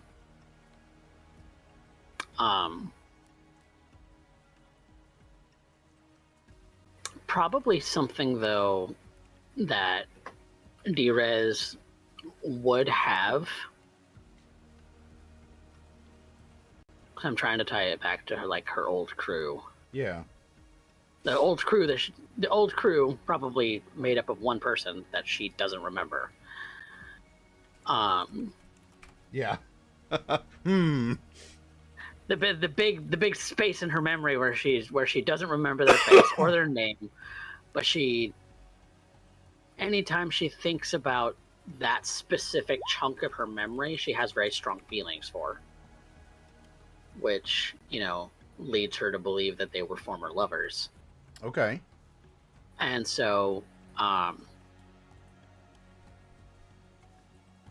trying to think of something that might trigger that. Yeah. An image, an object, a picture.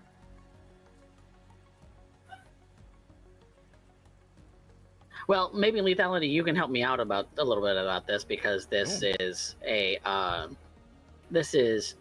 kind of a callback to the Shadowrun game where Drez originally came from, and the person she can't remember is Ravage. Yes. So I suppose the question is, how poignant do you want me to be? Like, if it's something about Ravage, how poignant do you want me to be? Since she can't remember him at all, you can be as poignant as you would like.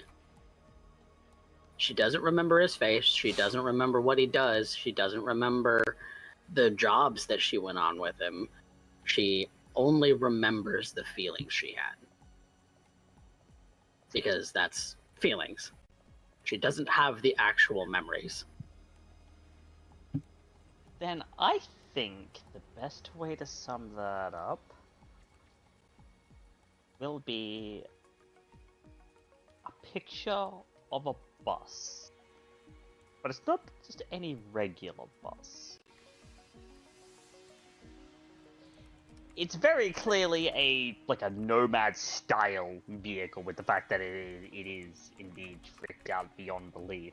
Least of all being the massive Rheinmetall railgun mounted to the heavy weapons mount at the top. Oh, yeah.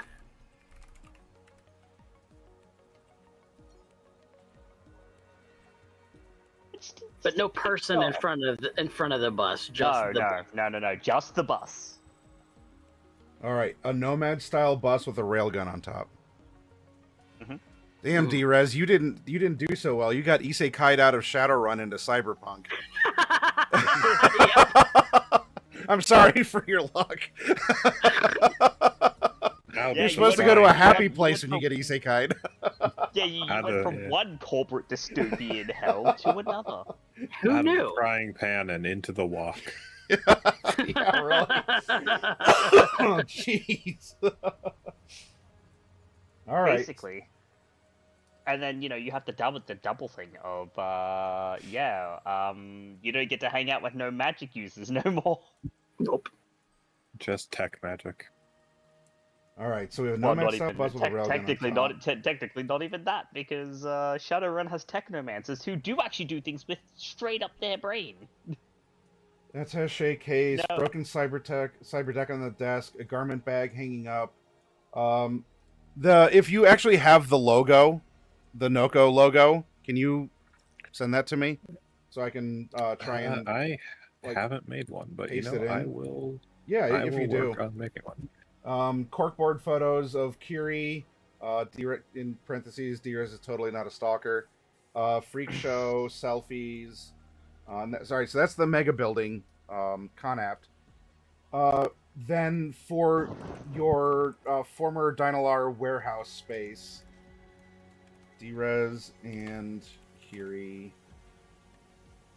at warehouse. What do you want? You're starting with a very concrete brutalist room. Like it's an office that was in this, whatever, or a supply closet or something. We're gonna duplicate, but we're gonna take this and then we're going to start fresh. You have a blank canvas. Shouldn't have deleted your tokens, but still. What are you what do you want for this space to start out? To start out, this is gonna be my design. It's gonna be primarily Curie coded rather than decoded. In character, the photo of the bus is something that Drez doesn't pull out very often. And it's just a print. It's not fair. It's not framed at all. Yeah. Because it feels significant, but you just can't quite put your finger on what. Yeah, can't put How my it's finger on why.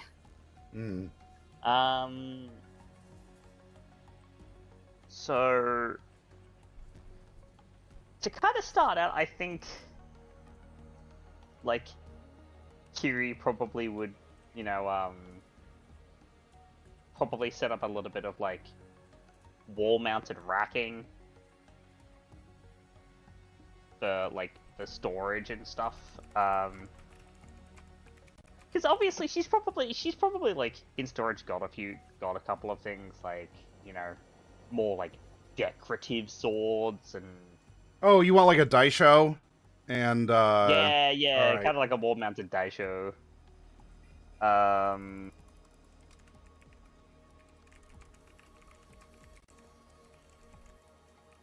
Just trying to think of like what she did for floor to make it more comfortable. Because inevitably she'd want to replace that with tatami, but she's not gonna just have a room full of tatami mats sitting there. Because that's expensive. I'm thinking like something like she probably just got some she put some basic carpeting in. Okay. Obviously not like walking around on concrete. Yeah, we can say that you found like a roll of backup carpet or something that was never used for the warehouse office, and so you have something down that's not just cold concrete under your feet. That's fine. Outside of that, ooh, that's actually a concept because it could be the carpet from the old office. Yeah. It doesn't match the rest of the aesthetic. It's just it's office carpet. It's office carpet. You know, it's like maybe speckled brown and tan. Office With one carpet coffee doesn't stain. look like that. It's normally grey. Or gray. As I mean, someone, you as could someone who's been in probably- many an office, it's not You- like if you have carpet in an office, it's normally like grey. If you're gonna repurpose someone's carpet, you might as well have some fun with it. Find some old arcade carpet. Oh my gosh. Yeah, We'll have like to go buy arcade carpet. well, This is an 80s office style. already. Well, to be You can fair, find maybe an you old keep the public title transit of- bus and rip off all the seat covers and patch them into a carpet. Uh, I mean, to be fair, Dynalar might have been like, yeah, we're gonna be a little. Maybe If- they repurposed some arcade carpet and just never carpeted the Well, office. if you want something that's not just god awful like neutral earth tone, which you can have like gray or like a tan or something. Let's go to come on. Up. There we are. This Dynalar uses red and black for their logo. So you can have carpet with their logo, or at least colors or a pattern with red and black, if that works for you. Yeah, I think that'll work. That'd be interesting. So it's Kind of a like callback official to its original Dynalar purpose. carpet, but maybe you're walking all over them, Yeah. so it's fine. It's original. It's original carpet. It's its purpose. We're repurposing the room. We haven't replaced the carpet yet. Okay, so you just want like a red and black pattern of some kind? Yeah. Red and black carpet. Like a boring pattern. Yeah, boring pattern, but it's red and black. Okay. Yeah, if any of you think of, like, I don't know, generic stuff that you think you could scrap or find in the abandoned Dynalar warehouse, because you want, like, a little bit of machinery, or you want to, like, hey, can I make a little something? Like, let me know.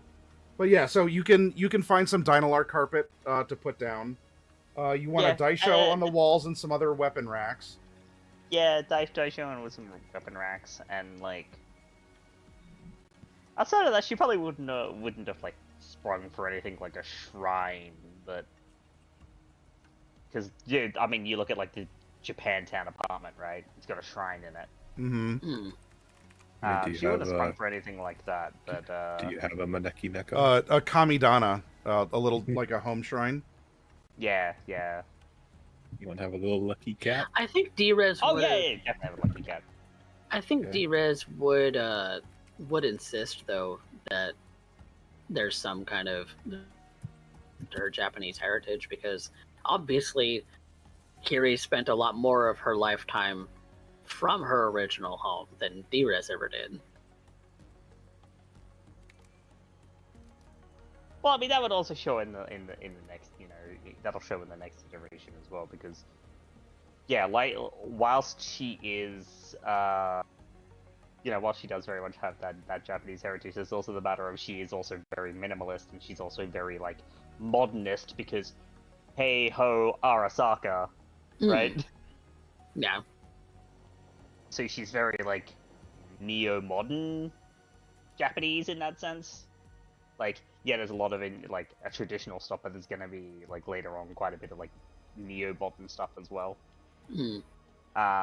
Because unfortunately, when you work for a company like that for as long as she did, they kind of begin to, they don't dictate your style, but they begin to kind of influence that. Yeah.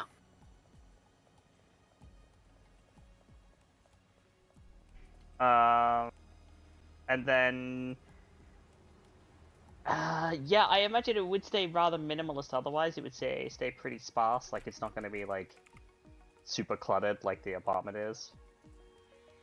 I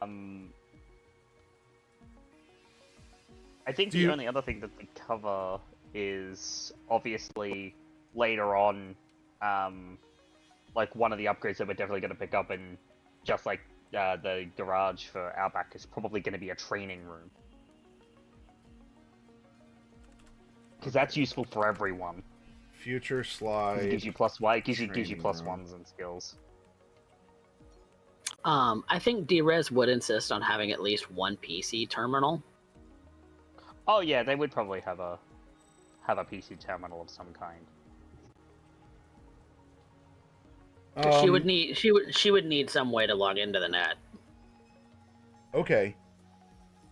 Do you want me to move, like, not that we've ever, like, accounted for you having personal computers. You have 2 at your home.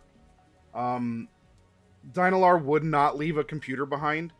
What do you, like, do you want to, like, buy a PC, or do you want to move one out of, like, do you want Kiri's PC at the garage and then keep Drez's, or, how would you like to do that?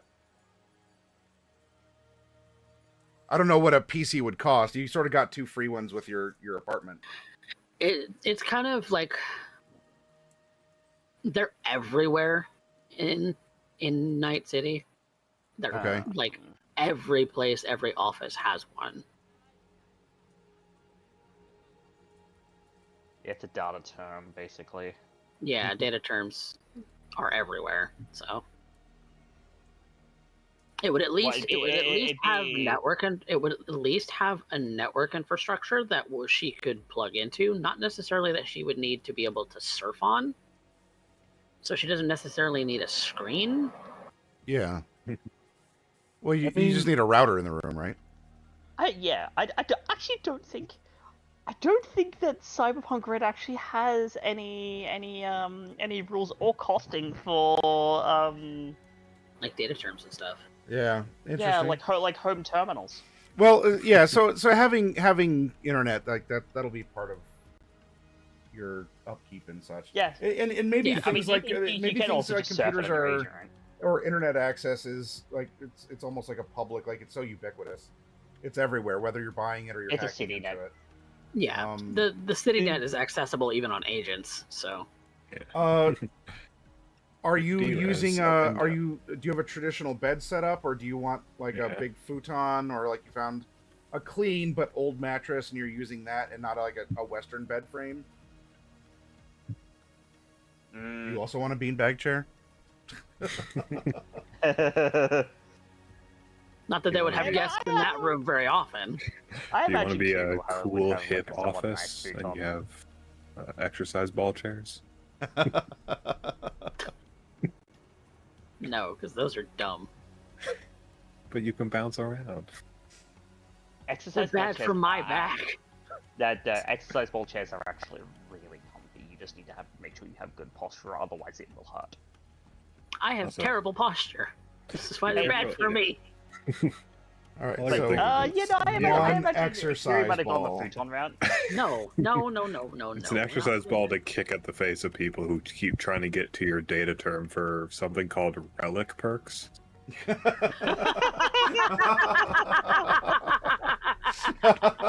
Don't know what all these mercs are after, but they keep trying to get into your room, Drez.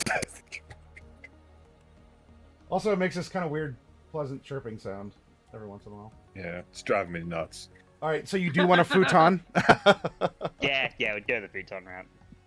All right. Futon, does that mean you also want like a low table? Yeah, probably have a low table as well. Hmm. But- What's the name of the, like, yeah, the heated table? Kotatsu, I think. Kotatsu. Yeah. If you could have a Kotatsu, why wouldn't you? Yeah, that's. We're in an abandoned warehouse. It's a Kotatsu. We're in an abandoned warehouse. We don't have central air or AC. I imagine this place does We have. ought to. Yeah, it would have central HVAC because it's a. It was a Dynalar warehouse. It will have some basics, but I mean, you know, maybe they Gopher took might some have to go up parts onto the or- roof and repair it. If we have a basic ass warehouse HVAC, you're gonna want something in your room. I work in a warehouse. Dynalar left the Well, vents, no, but maybe I not the was air thinking more. conditioning Given that we're in the offices probably had better HVAC, but it might need repair. Yeah, probably. So Which, hey, Gopher, you wanna do some HVAC work, buddy? it might need repair. Parentheses. Find the filters. They're full of mold. yeah, might do so. futon, low table with Kotatsu, Lucky Cat, maybe one exercise ball. No. Dynalar carve. The exercise ball is for you to kick at people's faces. No. You can sit on I the refuse. futon and hack. Kiri wants to work on her posture on it. Yeah. Kiri can bounce around on the exercise ball. That's fine. God, that is a wild sight to think of. Like sitting on Dee's a gonna futon. complain about, like Dee's gonna complain about Kiri being subjected to jiggle physics. I feel like Kiri bouncing around on an exercise ball is impossible to comprehend. That is too much delight and whimsy for Kiri.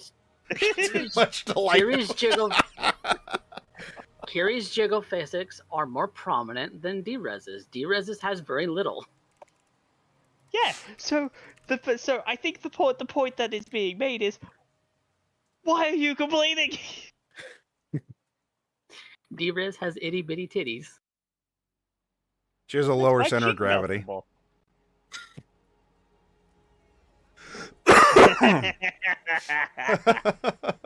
Love that gif. That's perfect. Any other decor then? In particular, a poster, like just something, a family relic or heirloom. Anything else that maybe it's not on prominent display, but we can put it there for consideration or reference. I think the decorative blade in the Daisho would be like a Takanaka family like relic, but it's like a ceremonial blade. It's not meant for active use in that sense. But you know, eventually she'll get some stuff together like Nehan and Satori or something like that. Although definitely not those blades, because those belong to Saburo. Okay. All right. So we have a very minimalist, Spartan, Asian aesthetic leaning warehouse room, and then we have the computers and bands and shiny things and lights of the Conapt. Yeah. Or the all right. Got it. Mega building apartment. Yep. Or the mega building apartment. Okay. That wakes. I'm pretty sure that this is also the mega building that D-Rez grew up in. It's not her family apartment, but it's in the same building. Did you have? Do you know the number? I know there's like a map with them out, or is it just sort of like the mega building's a mega building? It doesn't matter, or do you have a number, or is it the one in Little Tokyo? It's the one in Little Tokyo. Yeah, Japantown. Little Japantown. Japantown. Let me look at a map. Because I can also get like an exterior shot, you know, because we've had you like waiting for rides and stuff. H8. Okay. Yeah, H8. H8 is the Japantown mega building. Yeah, because oh god, Clouds is above them. Yes. H8 is one you only go into twice. Yes. Yeah, Clouds is above them. That's right. So there's tiger claws everywhere. There are tiger claws everywhere. There's a reason Outback has not gone near your guys' place often. I guess it's extra awkward because you hang out with the golden dragons in Little Kowloon also, so it's like. Well, I imagine there's also. I don't know if the tiger claws were actually extant in 2064. Let me check. Yeah, because they're basically Arasaka's force in the city. Yeah, but or like whether like Clouds was probably not Clouds. There might be something there because it's already zoned. Unknown to 2077. Yeah, Clouds would probably, if not Clouds, there would be some business because it's already zoned for business. That does bring something up. So while we have the noodle shop, is there something that even if we haven't gone to yet, like the radio station in the desert for Outback, while I'm getting scenes together and conceptualizing, is there something immediately relevant to either of your characters that we just haven't gone to yet that I should develop because, hey, maybe we'll go there? Or if it's not written on your character as a part of your life path, you think that something like a Clouds or, you know, like I know there's like generic, there's probably like a 2A shop and, you know, other necessity shops that are around. But like, a special place. Because the only other special place is your neighbor in the mega building, but you've never been in her apartment. Never been in her apartment, yeah. So it's just it would be an exterior door shot. You know, your apartment, you know, whatever 18 and she's apartment 19 or something. Like that's not exactly like a scene per se, unless I show like a hallway scene. But is there something that you want me to make sure that we have a slide of that is that is immediately relevant to your character, or that hey, this could be a good place to showcase, or you know, to use for some downtime or something like that, to bring the world a little bit more to life? And if not, that's fine. It's not like, oh, I can only gen stuff up now. You know, say it while you can. I mean, there's always the resource of going into the game and getting screenshots. I can do that. Mm-hmm. Have to be generated.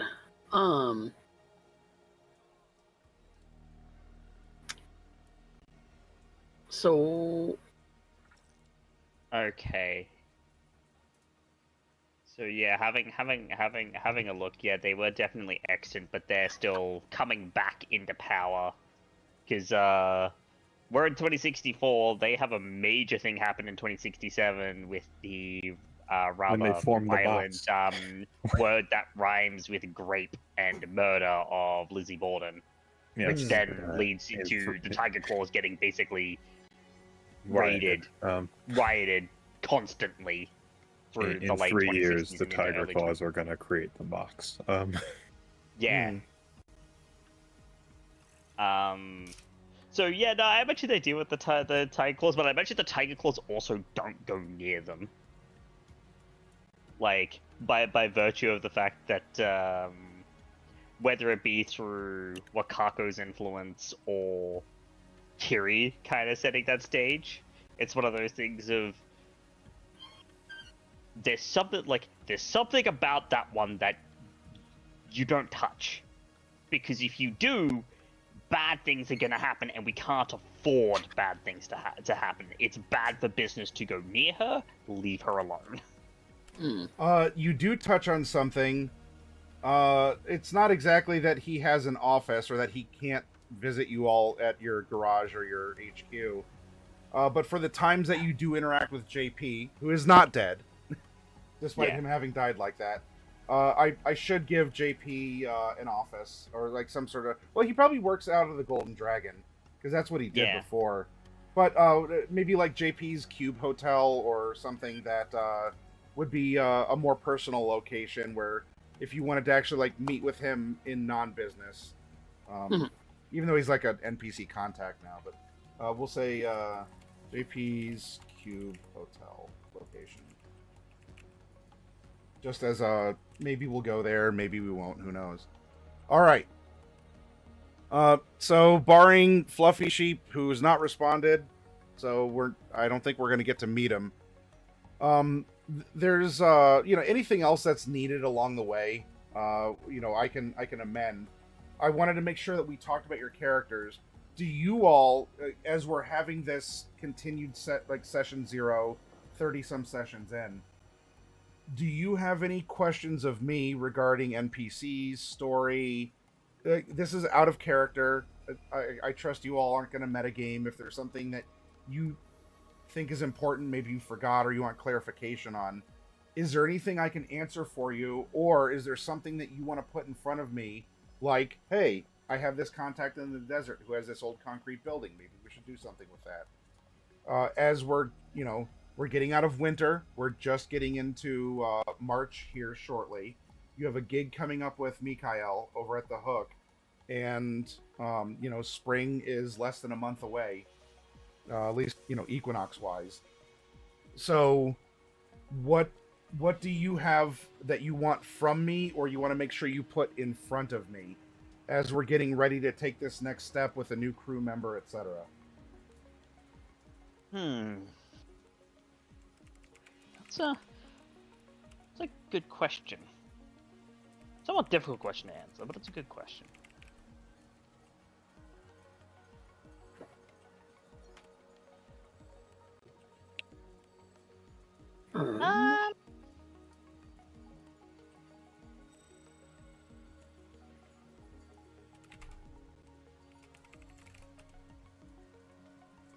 Hmm. That's a good. I'm trying to think, because like I think the things that the things that I would want to put in right now, I don't think we're quite there yet. Because like I don't think like we have enough in front of us at the moment, like currently, that I don't think we need to start running against like Arasaka just yet. I would Or- suggest not.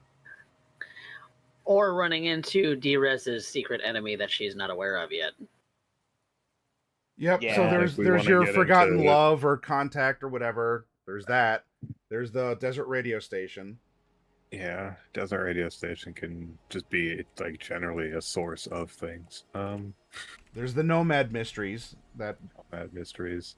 No, my nomad mystery gets into Militech, which I also probably not want to tangle with. But my tragic love affair is Militech is not so bad so long as we keep things on the level with Militech, because Militech tend to be relatively no nonsense about that sort of thing.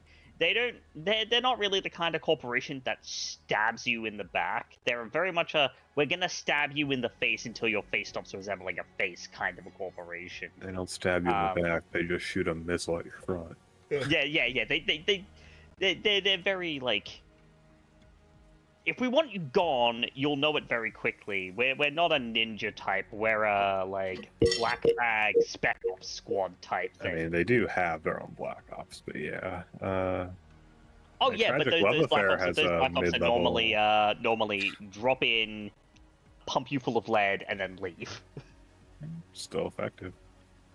Yeah, it's still effective, certainly, but it's not like a we have a ninja coming to break into your house and kidnap you kind of deal.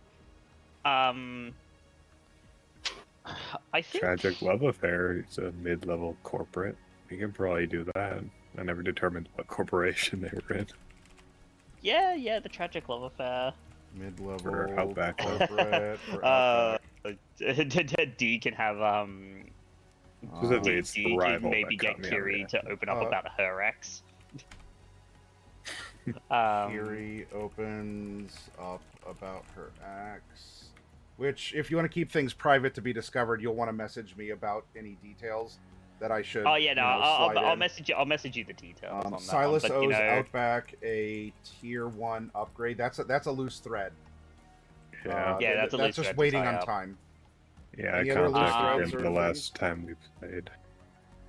Yeah, other than that, like we wanted to keep it relatively like we wanted to go like Bring down HQ. mid to high tier missions mostly, so things like obviously like corporate sponsored jobs and obviously high society stuff every now and again.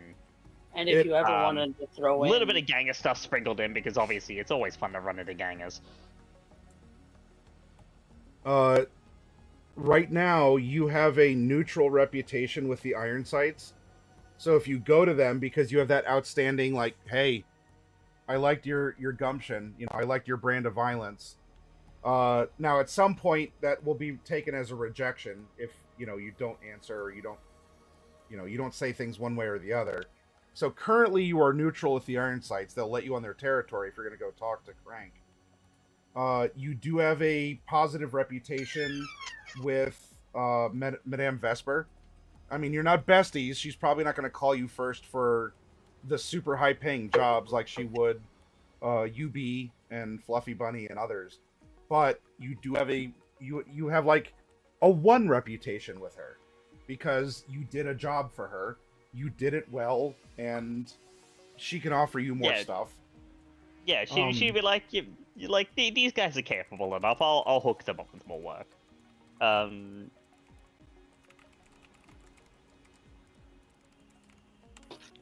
Obviously, there is getting like networked. Obviously, because JP's still going to be our fixer in the background, right? Getting networked through other fixers, like the sort of stuff that you might do for a gig with someone like Wakako or the Padre or Mr. Hands. Mr. Hans is post Pacifica Fall. Yeah. To note as well, because I'm gonna make a warehouse exterior because the fence isn't here, so I got to get rid of this and the tower and whatnot. This is not exactly something that is going to be high-paying jobs, but you all live in a shithole in Night City, and that's saying something. You know, it floods. Everyone is huddled, cold. You know, you have people who are afflicted by Twitch.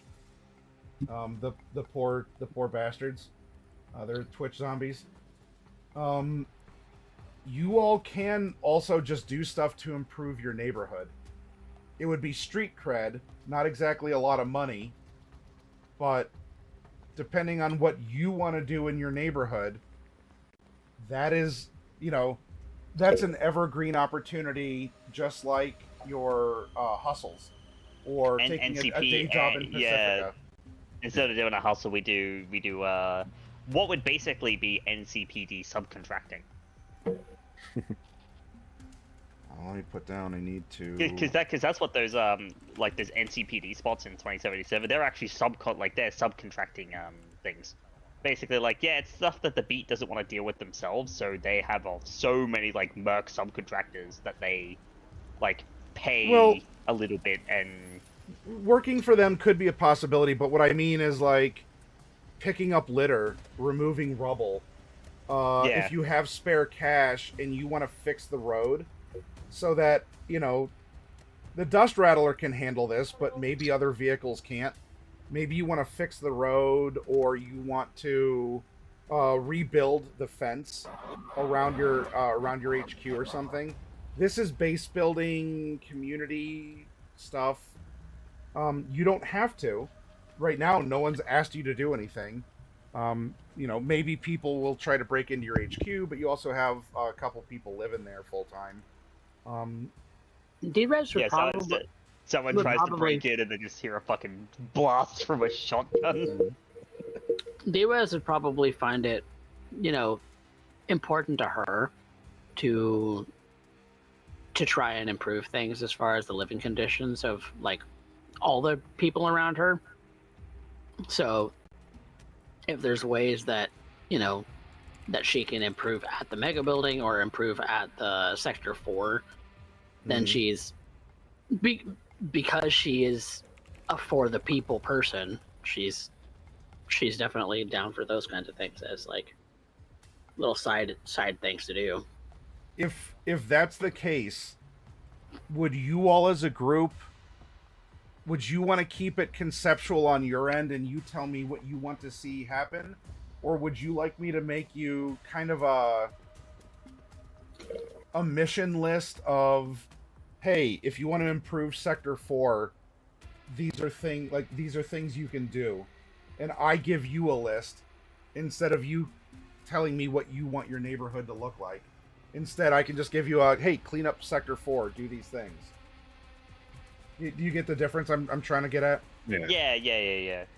I think I like the second more than I do the first because I'm a person who suffers from decision paralysis. Okay. So if I have a direction that I can go, like a list of things, I can do, like for the hustles, for instance, there's a table to roll on. Yeah. Okay. So I'll make a Sector 4 mission list that you all can choose to tackle. Yeah, we can use it to sort of score improvements around the neighborhood.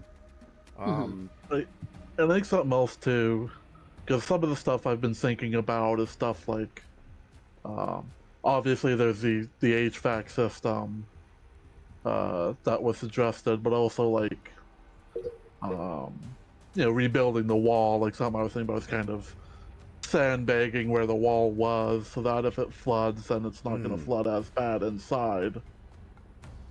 But I guess as far as those kinds of things for the HQ goes, that's all covered under morale boost, I think. Yeah. For HQ improvements, yeah, probably. I'll First make morale improvement is having a base that doesn't flood. the flooding continues until morale improves. Note to self: morale boost and other HQ options to refresh from the book. That way, I'm staying up on the terminology that y'all are looking at things, and we're on the literal same page as what things are and what you may want, or what I can offer you if I'm going to be making like Sector 4 mission lists as an alternative for you all. In that case too, so I'll redo. In part, I'll redo the scream sheets. Will always have like the sensational stuff. I will drop away the more mundane. You know, we got started with it. You're fleshing things out. You all are kind of getting a direction for Lost and Found. I'll still put world building and things that make sure that you stay immersed, because this is our year in our city, right? We are residents. It is late February of 2064, and I want you as players, through your characters, to be immersed in that. Making that news headline that looked like the news crew in front of the warehouse, I personally really enjoyed that, and I hopefully that translated to you all. Like, I kind of get the feeling like I'm here. This is what I would see as a transmission, or the way that some of these ads are coming through with different styles and satire something we bombed Arasaka Tower again. So the scream sheets will be that, and then to help keep things organized, I'll just make sort of an alternate mission list of the lower level or hustles, community building or something. If you all choose to do that with your time, cool. But that'll fall off to the side, and I'll just keep the scream sheets as something like supernatural every month, because you've been getting UFO stuff so far. Which D-Res is still interested in looking into. Things that would be relevant, because you're talking to JP, so like Drake is the one making the like pulling the data and getting the scream sheets for you. Of course, Drake overheard you. This plays into the paranoia that D-Res has. You know, looking, you know, like old data terms in this, and so of course he provided you the reference to Vibe, or no, Rhythm. I'm sorry, to Rhythm, which is the old tech museum, which I have a slide for. We haven't seen it because we haven't gone, but I am ready if you ever decide. We will. I'm sure we will eventually hit that place up. Yeah, it's not going anywhere. It's in old little Europe. It's there. But yeah, no, the final, like, I definitely want to get into that, and said inevitably, like, I suppose with the kind of jobs that we're taking on, you know, jobs that we get to like purchase and show off some greater firepower as well will be good. No. Because, as I said, inevitably, if Gopher is still around, I want to get the rock and roll mod for his shotgun, so that thing fires full auto. I wanna see that, because it's like, it'll be cool. It would be cool. But obviously that then kind of elevates us into, as soon as he gets that, he is a hardened character. Like, no question. That's just what happens as soon as he has that. I think there is one little problem with that, and that my shotgun is a double barrel. Doesn't matter. It like straight up does not matter for the case of that particular mod. It's really funny, and it doesn't even take a mod slot. Wow. It is like 300 and something eddies. It's the only reason it kind of matters is because full auto on a double barrel. Not really that cool. Yeah, you're right. That's true. It is a double barrel shotgun. I will make sure that you all PDF have... is that? It's I think it's volume 5. I will make sure that you all do get a variety of encounters, because even from our original session 0, there's still things that you all wanted to see, and maybe some of those have been satisfied in some ways. But you know, a great big shootout, an absolute like one of them was like in just you all were in the dust rattler and you're doing like crazy shit, like ramping stuff and having like a chase that ends all chases and whatnot. So there are these like thematic things that can happen during gigs that I am still aware of. I just don't want to. If I tell you about it, it'll ruin it because it'll happen when it happens for the reasons it happens. I think conceptually, for me, what I want to see more of is the incorporation of life path and backgrounds. Okay. Because the characters' backstories have a lot of story to them too, as far as mystery, and so there's a lot to play with there. Even if we never take another gig in our life, delving into the mysteries of our backgrounds does provide plenty of DM DM fodder. I would say that D's is probably the biggest in that regard. That's the words I'm trying to get out there. Actually talk. I can actually do the English thing good. Yeah. Do word good thing. Yes. Yeah. Anywho, yeah, that was like I think D's is the biggest thing there. Kiri's is obviously I want to discover my own mystery. Yeah. Yeah. Kiri's is if you look, you will run afoul of Arasaka. Yeah. Which is basically the only reason why I'm like, let's not do that just yet, because of the fact of the moment we do, right? Because of the way that Arasaka... Yeah. Well, I wouldn't say end the game, but with the way that Arasaka is, it will become... Because of the way that they will respond, right? And the things that the kind of likely happen, it would take the spotlight for a long time. And it would that's be, one of those it would things be where one I of would those want to avoid. arcs. It would be an arc in and of itself. Yeah. Yes, that's what I mean.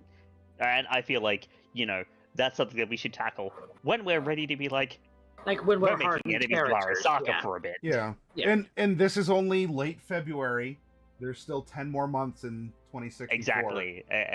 Exactly. And out of character, while there might be some very vague or obscure hints, I haven't introduced the main gist of the campaign because we've just had a coming together. So I will be working on weaving more of these elements in to the overarching. Yeah, kind of getting introduced a little bit to our main story, like quests, is kind of, as well as like character background quests and stuff like that. That's all stuff I want to see too, because I love these characters. I want to know more about them. Yeah, I want to delve into what existed, what kind of mystery happened to Gopher's family, what kind of mystery happened to Outback's family, because they have similar tragedies that happened. So are they connected? That sort of thing. Yep. And I hope I'll do them justice. That said, as players, if any of you need to pass me notes, you can. Even if you're not sure and you just trust me to stick the landing, but I need to know something, or you're like, A or B, I'm fine with either, and I'll say, all right, I'll take that and I'll cook for a little bit with it, and then we'll go when it's ready. You all can pass me notes. I'm just saying, well. if you want to reintroduce Ravage, either as a ghost or as a real person, you can talk to Derek about it. I've been talking to Derek. Don't worry. Cool. I have slid into Derek's DMs. Hey yo. So, that is in the wait. But yeah, I promise. That's kind of what I'm looking for conceptually, is for us to kind of get the first hints now of our main story arc, as well as tying in what elements you can maybe to that story arc from our characters' backgrounds too, because the thing that I don't like when it comes to certain games is when the backstory of a character and the main story of the game, TTRPG or otherwise, are not related. Yeah. Yep. So if each there's of you ways get that that can, and not just by us being there that we're involved, but these are, you know, these are events happening because we're involved. That's the, for all of you out there watching, this has turned into a good lesson workshop in running a game. That is what DMs, GMs, Incorporate and your STs, characters' backgrounds. hope to do. Hopefully, will always do. Sometimes, depending on the person, might fail here, there, or everywhere as well. So hopefully, by the end of this campaign, I'll have stuck the landing, and you all will have had satisfaction as players.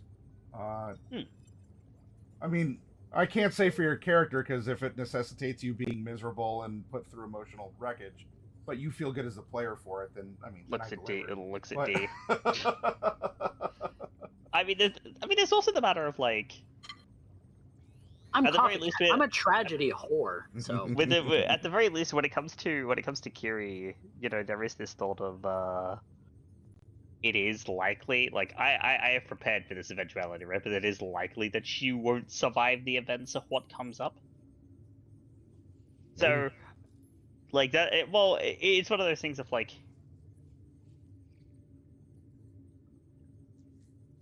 It's one of those things where I've kind of put it in, and Kiri has said this, right?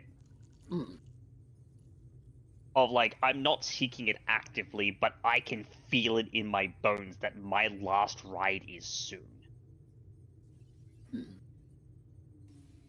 Like my last hurrah in this world is soon. she's gonna, if anybody gets the reference, she's probably gonna go full David Martinez. D-Rez, if you ever see Kiri clipping her fingernails into a little wooden storage box, then start worrying.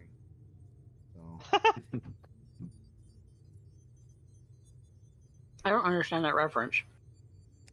That is what the kamikaze pilots of World War II did before they departed, because they knew they would not come back, and they could leave something behind for their families. Aha. So they clipped their fingernails and gave them to their families in little boxes. That is not something I knew. Yeah. The more you know. that is very true. But yeah, basically there is this thing of Kiri has this distinct feeling of like, yeah, her last ride is soon. And yeah, there will come a day where it's like, no, this is it. This is the last thing. Because you also have to remember, right? She's also not getting any younger. She is like, well, currently now with JP in the background, she is the oldest of the group. Yep, D-Rez is hag maxing. D-Rez is hag maxing? No, D-Rez, no, Kiri is hag maxing. D-Rez is grave robbing. Ew. That's what it's called. Well, we'll see. That. Right now, I don't plan on killing Kiri. Now, every role-playing game can just be called Dice and Decisions if you want a D&D. Oh yeah, it's so... one of those things more that I have the intention that eventually Kiri's gonna be like, this is the last one, and she's gonna go into it not necessarily with the intention to die, but knowing full well that she could. And I imagine as a player that that's going to be when we start getting into like some Arasaka storylines, where Arasaka is starting to get involved in like ending Kiri. And even either it comes to us heisting them, or we're actively being sought out, or if it's, you know, something, whatever it happens to be down the line when it comes to like the Kiri quest. Because I would like to have an Outback quest, a Gopher quest, a Ray Trace quest, a D-Res quest. We've all kind of got those background elements in our story. Kind of touch on all of those throughout the rest of the game for as long as the game goes. And as you all get reputations, because this game, that is a currency. That is what this game's about. We brought up the fun reference for the grenade. If you all get known for bringing grenades to jobs, the people you encounter, because of your reputation, are going to be ready to receive For grenades grenades. and to overcome you with greater power than the grenades you bring to the job. So there's baked And that's in just so a much more, even natural, stronger stuff for us to clap. a natural escalation Mhm. of things, because That's reputation for you. and it sucks because you want to get to the afterlife, you want to become legends, but by doing so, everyone starts knowing your shit. They study you because you are so lethal, or you are so good at your job, that You're people the want to solo. take You're you the down. net runner. Or enemies who are prepared for you will have done their research or have shaken down people. That could hurt people who you've grown close to, but then they'll be ready. They'll, if Kiri gets this reputation for dancing around bullets, pretty soon we're not talking about bullets. We're talking about Daka Daka, which is different, or AoE, which is different, because she can't dance around that as much, right? Now, that's not happening now. You all are just the lost and found. You have a neutral reputation with the Iron Sights. You have a slightly positive reputation with the debutante fixer. But spring is coming. It is a time of growth. It is a time of warmth. But I'm a rank 7 net runner, and I'm pretty good at things. That is true, and that can go into, like, especially D-res oriented things that can happen, because now you are forced to be reckoned with, and to become a rank 8, you're going to have to do something big. You sort of rushed up to 7, but your ability to go into 8 is on a little bit of a cooldown until you do something like, damn, Right. that is Right. huge. So, Like spoilers, you're going to be at 7 probably for a while. Like, I'm not saying like half a year, like you're never advancing again for months and months of out of game play, but you got to do something big now. Kind of like with the humanity system in VTM, like the you're actually safer the less humanity you have. It's harder, right? You got to do more egregious shit to actually lose your humanity. It's kind of the opposite. Now you are so good to challenge yourself and earn rank 8.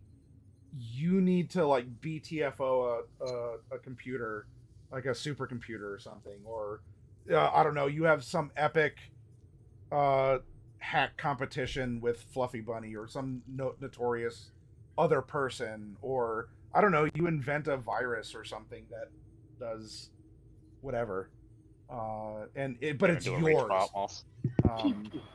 And then I'm not going to do it right get far up there, crush. So I'm not going to crash. Things for all of you to think about in your advancements. Things for me to think about as well, because I do, I have an overarching plan, but I do want to support the arch with. I want to buttress it with your personal things, which is why I did want to touch on this stuff about locations that we haven't been to yet, or if there's something where there's a strong wink, wink, nudge, nudge, that we can get to. You can put it in front of me, because maybe I forgot about it, or I didn't know about it, or we talked about it in our session 34 sessions ago, which if we played every week would probably be a little bit closer to like 44 sessions ago. And every session is a week. We've been doing this almost for a year. Damn. So Damn. some things can, if there's an overarching trust in me that I will carry this through, awesome, thank you. I'll try not to let you down. But if something is off, or it's been a while since I've talked about or even hinted at something, don't be afraid to in our chat, or send me a private message about it too. And for all of you watching out there, Batispada, Thantos, and everyone, this is just good general advice. This is kind of workshop stuff that we're even talking about. You're just seeing the live, like, this is a living laboratory for it in front of you all, with people of various experiences in running and playing a variety of games. Video game and TTRPG, that's all these people in the cameras to this side I'm pointing at. And ultimately, it's all a game of communication. We sadly, we cannot read each other's thoughts. It's a game about talking. Oh my god. Yeah, oh, gross. TTRPGs are about talking. Who put all this role play in my tabletop role playing Yeah. game? 2 out of 10. I would never recommend that. Asked asked everyone who invented D&D 2.0, advanced D&D. All right. Any other questions, comments, concerns for me that you want to put in front of me, or do you need clarification on a location, an NPC? Whether it's like, well, what did this person mean by this? We can, we can do the sign for speaking out of character, and we can talk out of character. I trust you all not to metagame, because if you as the player don't get something that could be important, and I have a modicum of expectation you're going to remember it or role play into it. So I'm not sitting there like, and the green car passes by, and all of you are like, okay. And like 2 sessions ago, like, look for the green car. It's the key to everything. But it wasn't received or something. Let me know. I am guilty of that. So 100%, because if you don't tell me, if you point something out, I might assume it's important, but I won't always. So something I know that we've talked about before on several occasions is that when it comes to prompts, it's great that we have an image, but if there's something you want us, at least me, to pick up on, it needs to be a verbal prompt, because I'm not always looking at the Roll20. I'm not always paying attention to every little detail in the image. And so directly pointing to it is fine when it comes to like the pings and stuff like that. Yeah. But if there's something that you think D-Res should notice, it's definitely going to be need to be a prompt for me to do like a perception roll of some kind, because I as a player don't pick up on those things. If the last job was satisfactory, that is something that I had planned for. Because I very subtly put a woman in a red dress in almost all the interior scenes. I never expected any of you to link that together. Because for all I know, either none of you watched or paid attention, or you're like, whatever. It's just AI slop. It doesn't really matter what's, it's just a frame of reference. And like we're telling the story as humans to each other. And that's fine. I'm not saying that as some passive aggressive, like, no one paid attention. If you picked up on it, that could have been a clue you could have prompted. Otherwise, when you ran out of things to notice, the only other thing to notice was this persistent character. As like, so you would have the ability, and you all did get it eventually, and it was toward the end of the night. So the pacing seemed to work out pretty well. But if there is something, like, I'm not going to tell you to look for the lady in red, because that just gives away the big surprise. But if one of you put something together because you caught some subtle things, then you know what? I'll reward the curiosity or ingenuity. Or like if it came down to it, then or if it was super important, like you have to know the lady in red, I wouldn't leave it dangling for you. Right. It would at some point become in your face apparent, with you having the ability to detect it, even if it's right before, or in the moment of revelation, all of a sudden we can have all right, stop, rewind through time. You saw this, so now I can at least put the information around the character in front of you to handle now that you've spotted her. So if the pacing and the revelation of the lady in red for the gala was okay, that is what I will vow to do my best going forward to make sure that, there are secrets and espionage and intrigue, and I'll put little clues here and there that I won't overtly make obvious. But if it is important, because Callista was an important character, and may still be, you'll get it, especially like when you need it. It just, you don't have the luxury of having hours to observe her, to learn more about her, or to plot actively against her. Right. So what was that to you, Coffee? Like, was that gig paced well enough for you, or did it reveal things in a way that, as a player, and especially as a player concentrating on your character first, which you should do because she's your character, for the way that you as the player got the information and that you played your character, did that gig play out well? Like, was that a fun one? Was that a good one? It was a fun gig, but I think something that we often forget is that sometimes our characters are more perceptive than we are. And that's definitely the case with Drez, because she has a plus 13 to perception. She would have noticed a pattern like this woman in red. This woman in red being somewhere, everywhere, all of the time, especially if she stood out. And that's exactly why in that gig, right? That's why I specifically focused on I'm looking everywhere all the time because looking for standouts, yeah. Looking for standouts and keeping an eye on things, because that is what a solo does. They need to be able to identify targets. Obviously, D kind of had other things to be worried about, but you know that's why we're a team and why we had everything linked through Drake, right? So that we could communicate information to each other, because that's what a team going into that sort of situation is gonna have. They're gonna have an uplink. They're gonna be talking to each other. They're gonna be relaying different points of information so that everyone has a picture. Right. So I don't know. It's just one of those things where if it was with Drez being as perceptive as she is,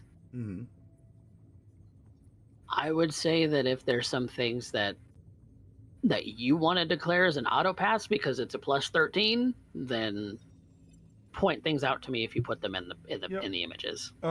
Because that's what Drez. So Kalista was not one of those. She would reveal herself one way or the other. The issue was timing, and the things that you were doing that were mission critical for your group. So in that case, at least from my point of view, you would like this. Her revelation was going to happen one way or the other. So I realized that. But yeah. So taking a note to myself then, if we're talking about the minimums, like Outback has a very high minimum for driving. There's probably a lot that, if I'm gonna have a chase, it'll have to be an epic chase, because there's he just a lot of hard. He can drive basic driving rules with his eyes closed. Yeah. So that is, it's a good and the bad. The good is you have a character on your team who can do that. The bad is if I challenge that driving, that means I'm shooting rockets at you, or the bridge gives out, and we're talking Looney Tunes. Yeah, it escalates really quickly, that's how it is for nomads and driving. It's how it is for like solos and dodging, hardware problems. Not even solos and dodging, because the thing is that they don't actually get any bonuses to dodge, right? Like, they'll come with high dodge. You have like a plus 16 to dodge, so. But that's all skill points and reflex 8. There's nothing in there about like the solo being a solo. I'm right. Yeah, she's just generally good at it. Yeah, just generally good. So like that's the good thing. But then if I'm going to challenge you all on these things you're strong at, because you should flex the fact that Drez is like she's a big swing in Drez in the net running scene right now. Yeah. You are upper echelon. But that means I need to like fuck your brain in order to try to challenge you, which can get dangerous quick, and that could be part of the fun. That's true. That is part of the fun. But so it's a delicate, somewhat. I mean, balance is kind of a weird word in itself.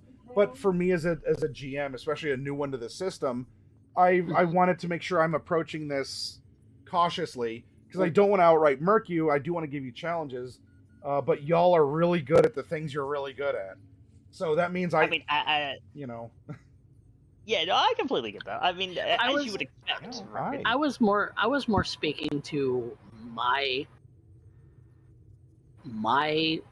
lack of picking up on little details Oh yeah. as a person, rather than saying that it wasn't a challenge at all for the challenges that we had set forth on us. It was more along the lines of, I am not as perceptive as my character is. So if something should be picked up by Drez, call for a dice roll, because obviously we have a couple of characters who have really high perception here, and they'll be able to identify patterns much quicker than I as a person can myself. I will. Because I'm not a pattern recognition autistic. I'm sorry. off the keyboard, man. Come on, thank you. I will make a note to self, because you all are really good at some of the things that you do. I need to. So as I've been running things, like as I'm doing now, I take notes in Word, and then I go through and I'll expand on the ideas or ma'am. She's rubbing on the camera stand. How did I know it was her? Yeah. Nita.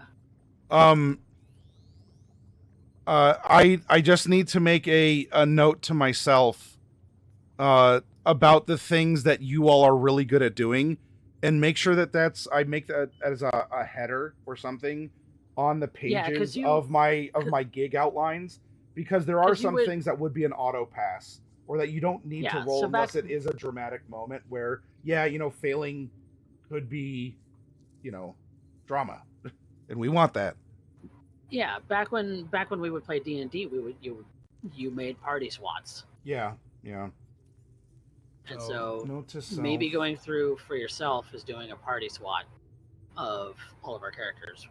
In fact, I could do that. Once Fluffy Sheep's character is actually imported. On SWAT for Lost and Found. I can do that as a workshop series too. Yeah. Because that's something that could be universal, not just to D&D stuff. That's something that you as a DM can do to generate some interesting stuff for your vampire games, for your cyberpunk games, for your for your Prowlers game or whatever. Speaking of Mutants which, and Masterminds, whatever. In 2 or 3 weeks, Vampire the Masquerade, a short story called Lucky Strike, featuring the Devil's Due coterie, will begin. Dan is on vacation for 2 weeks. Then we got to finish up his Hikata character, and then we'll roll out Lucky Strike, which will be a bi-weekly. If you need overlays, let me know. I will need an overlay, yes. All right. Well, then, is there anything else? We'll just kind of talk off screen and roll with the hard role play once Fluffy Sheep can join us, which I hope he can. I hope he's not bowing out or dancing around stuff, because Fluffy Sheep, I hope you didn't overcommit or something and you're paralyzed. Hear me, feel my energy, Fluffy. So hopefully he'll make it. Otherwise, we do have another one in the stock. We do. Sawtooth might pick up. He deferred to Fluffy when I talked to him after Night Mage. So we'll see if we have a backup character. Otherwise, you know what? It's scaled to 4. It makes things a little bit more personal, because then I don't need to have 5 personal stories to weave in. So we'll see. Because hey, you know what? Life happens. People are busy. Yep. And we'll go from there. But if there's nothing else, then I think we can shore stuff up for the night and let you all go to bed a little earlier. Because I need to go to bed. Yeah, you need to go to bed because you're an opener now. I'm a working person. Yep. Let's do. Me too, and my brain is liquid. We are going to go to Canada. Make your brain unliquid. And we're going to go solidify your raid brain? Library of Jing. She's playing a game called Teardown. Ooh, Looks very pixelated, first person, something or other. It's a voxel game. Okay. Yeah, yeah, very, very cubic. She just finished a mission. All right, I'll see you over. I'll see you up in Canada. It's a Bye, trade-off. We're getting all their wildfire smoke, and they're getting a raid from Ohio. So there you go. That's fair. I'll see you in Jing's channel. Thank you to my players. This was a very good continued session 0. I hope to have had fluffy, but it is what it is. I'm just glad to be back, and we're gonna be back next Friday. Back next Friday. Yeah. Wait, back next. That's 4. Work. There we go. I'm doing it. So take care, everyone. Saturday's probably a little bit more Phasmo, and then maybe this week I'll do the SWAT and the breakdown of everyone.